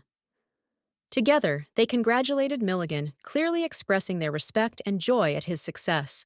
Milligan then ordered them to leave, but the subordinate happily agreed. However, as soon as he turned around, his face changed. He was very disappointed. Milligan informed him that he had been expelled from the Phoenix Knights and ordered him to stand down. This was a real shock to him. The subordinate was very surprised by this. He began to wonder why the commander had so abruptly excluded him. Perhaps it was some kind of mocking gesture. Maria screamed at him, not understanding who had taught him to greet him like that. Milligan calmly replied that he had not broken any rules. The girl could find out the reasons for the exclusion of her subordinate from her friend, who had done an excellent job, and now she had to pick it up. Preya quietly told the red-haired girl that her brother had left the family. Although it was a secret, she couldn't help but share it. Meanwhile, the young man with tears in his eyes couldn't understand what his companion was going to talk about. The subordinate, upset by the situation, began to ask the commander for clemency. He claimed that he had simply made a mistake in talking too much about him and sincerely repented. However, Milligan did not listen to him. He again, but this time, firmly asked him to leave, warning that if he did not do so, the consequences would be even worse. The girl wondered why he had excluded his subordinate. After all, the truth would have come out anyway. But Milligan replied that the biggest mistake was not following orders. Meanwhile, upon arriving at the hall, His Highness Crown Prince Claude Van Eros immediately noticed them. His presence was extraordinary, and he could not contain his joy at seeing the couple. Milligan warned the girl that the Crown Prince's words should not be taken seriously. He asked her to pretend she didn't hear anything and close her eyes. But now Preya felt that, on the contrary, she wanted to pay attention to everything that was happening. This was her determination. His Majesty was happy because the moment of their meeting had finally arrived. He had been looking forward to this moment, and his joy was obvious. Preya could not help but notice his sincere excitement. Preya greeted him as expected and expressed her pleasure at meeting him. His Majesty told him that Milligan had already mentioned her name, so this acquaintance was not accidental, but long awaited. At this point, Pre's brother reminded her not to waste time on idle chatter with him. He clearly had no idea what they could possibly be talking about, and was probably uncomfortable with the situation. A minute later, he sternly ordered her not to look at him. His words were full of urgency, and Preya, although she did not agree with his demand, obeyed as always in such situations. Suddenly, His Majesty told him that he had dreamed of meeting them since childhood. He added that he had known Pre's brother Milligan since they were children and played together. Preya thought about this. After all, when they were children, Milligan often went to visit his friends. She asked if the aristocrat he often saw was his friend. The Crown Prince happily confirmed her guess. This was the same aristocrat with whom Milligan had spent a lot of time as a child. His words were full of emotion, and Preya realized that this was no coincidence. Preya realized that this was her chance. She realized that if everything worked out, she could use this opportunity because Milligan was unlikely to risk the threat of someone who looked dangerous. Preya thought she should be careful, because if she and Milligan were close friends, he probably knew a lot about her. Her brother could tell a lot, so she decided to be curious and asked the Crown Prince what exactly her brother had said about her. She was curious about what he knew. At this moment, the Grand Duke approached the prince, who turned out to be the half-brother of the current Emperor Asid Noras. He was an important figure in the imperial family. The Grand Duke was the son of the second wife of the Amon family. He was born when the previous emperor was already old. This created a large age difference between them. Due to the age difference, the Duke and the Emperor's son were almost the same age. Claude and Millian were both 23 years old, while Asid had just turned 30, which surprised Preya. Preya couldn't imagine that the boy looked so young. At first glance, he didn't give the impression of being older, but when she learned his age, she was surprised. Suddenly, the Crown Prince asked Millian to step aside. Preya was a little confused, but still said goodbye, and said that she hoped to continue communicating with him. Preya asked why the guy didn't go with the team. She also asked if they had met before. She was trying to figure out his past. It was a shock to the guy. The lady didn't remember him, which meant he hadn't stuck in her memory. He suggested that they go see the fireflies together. Preya still thought that the guy was someone from the imperial family, but she could not even imagine that it was the Grand Duke himself. He apologized for his inattention. He took her hand and said his name was. After that, he introduced himself again, so that Preya could remember his name exactly. He was eager to show himself. The Duke noted that Preya looked older than the last time they had seen each other. He had difficulty recognizing her, especially in the dark, which surprised both him and her.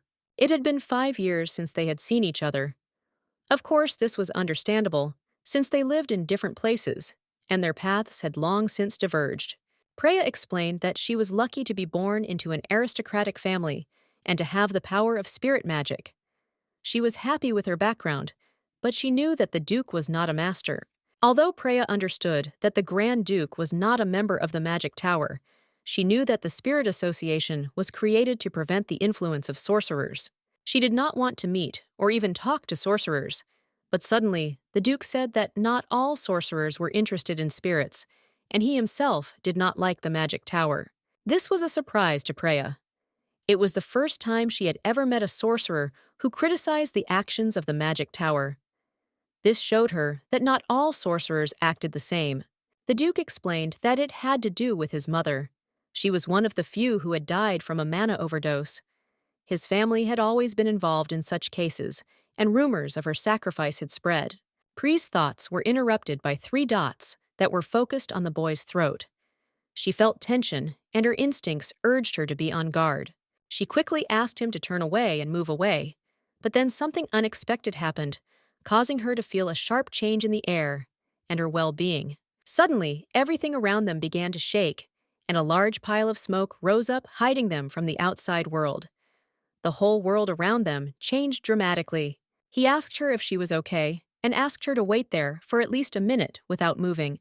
Preya immediately realized that the explosion was just a trick to distract attention, and in fact the target was much more serious: the Grand Duke. Suddenly, another explosion was heard, its sounds echoing throughout the area, causing everyone to become wary and prepare for the worst.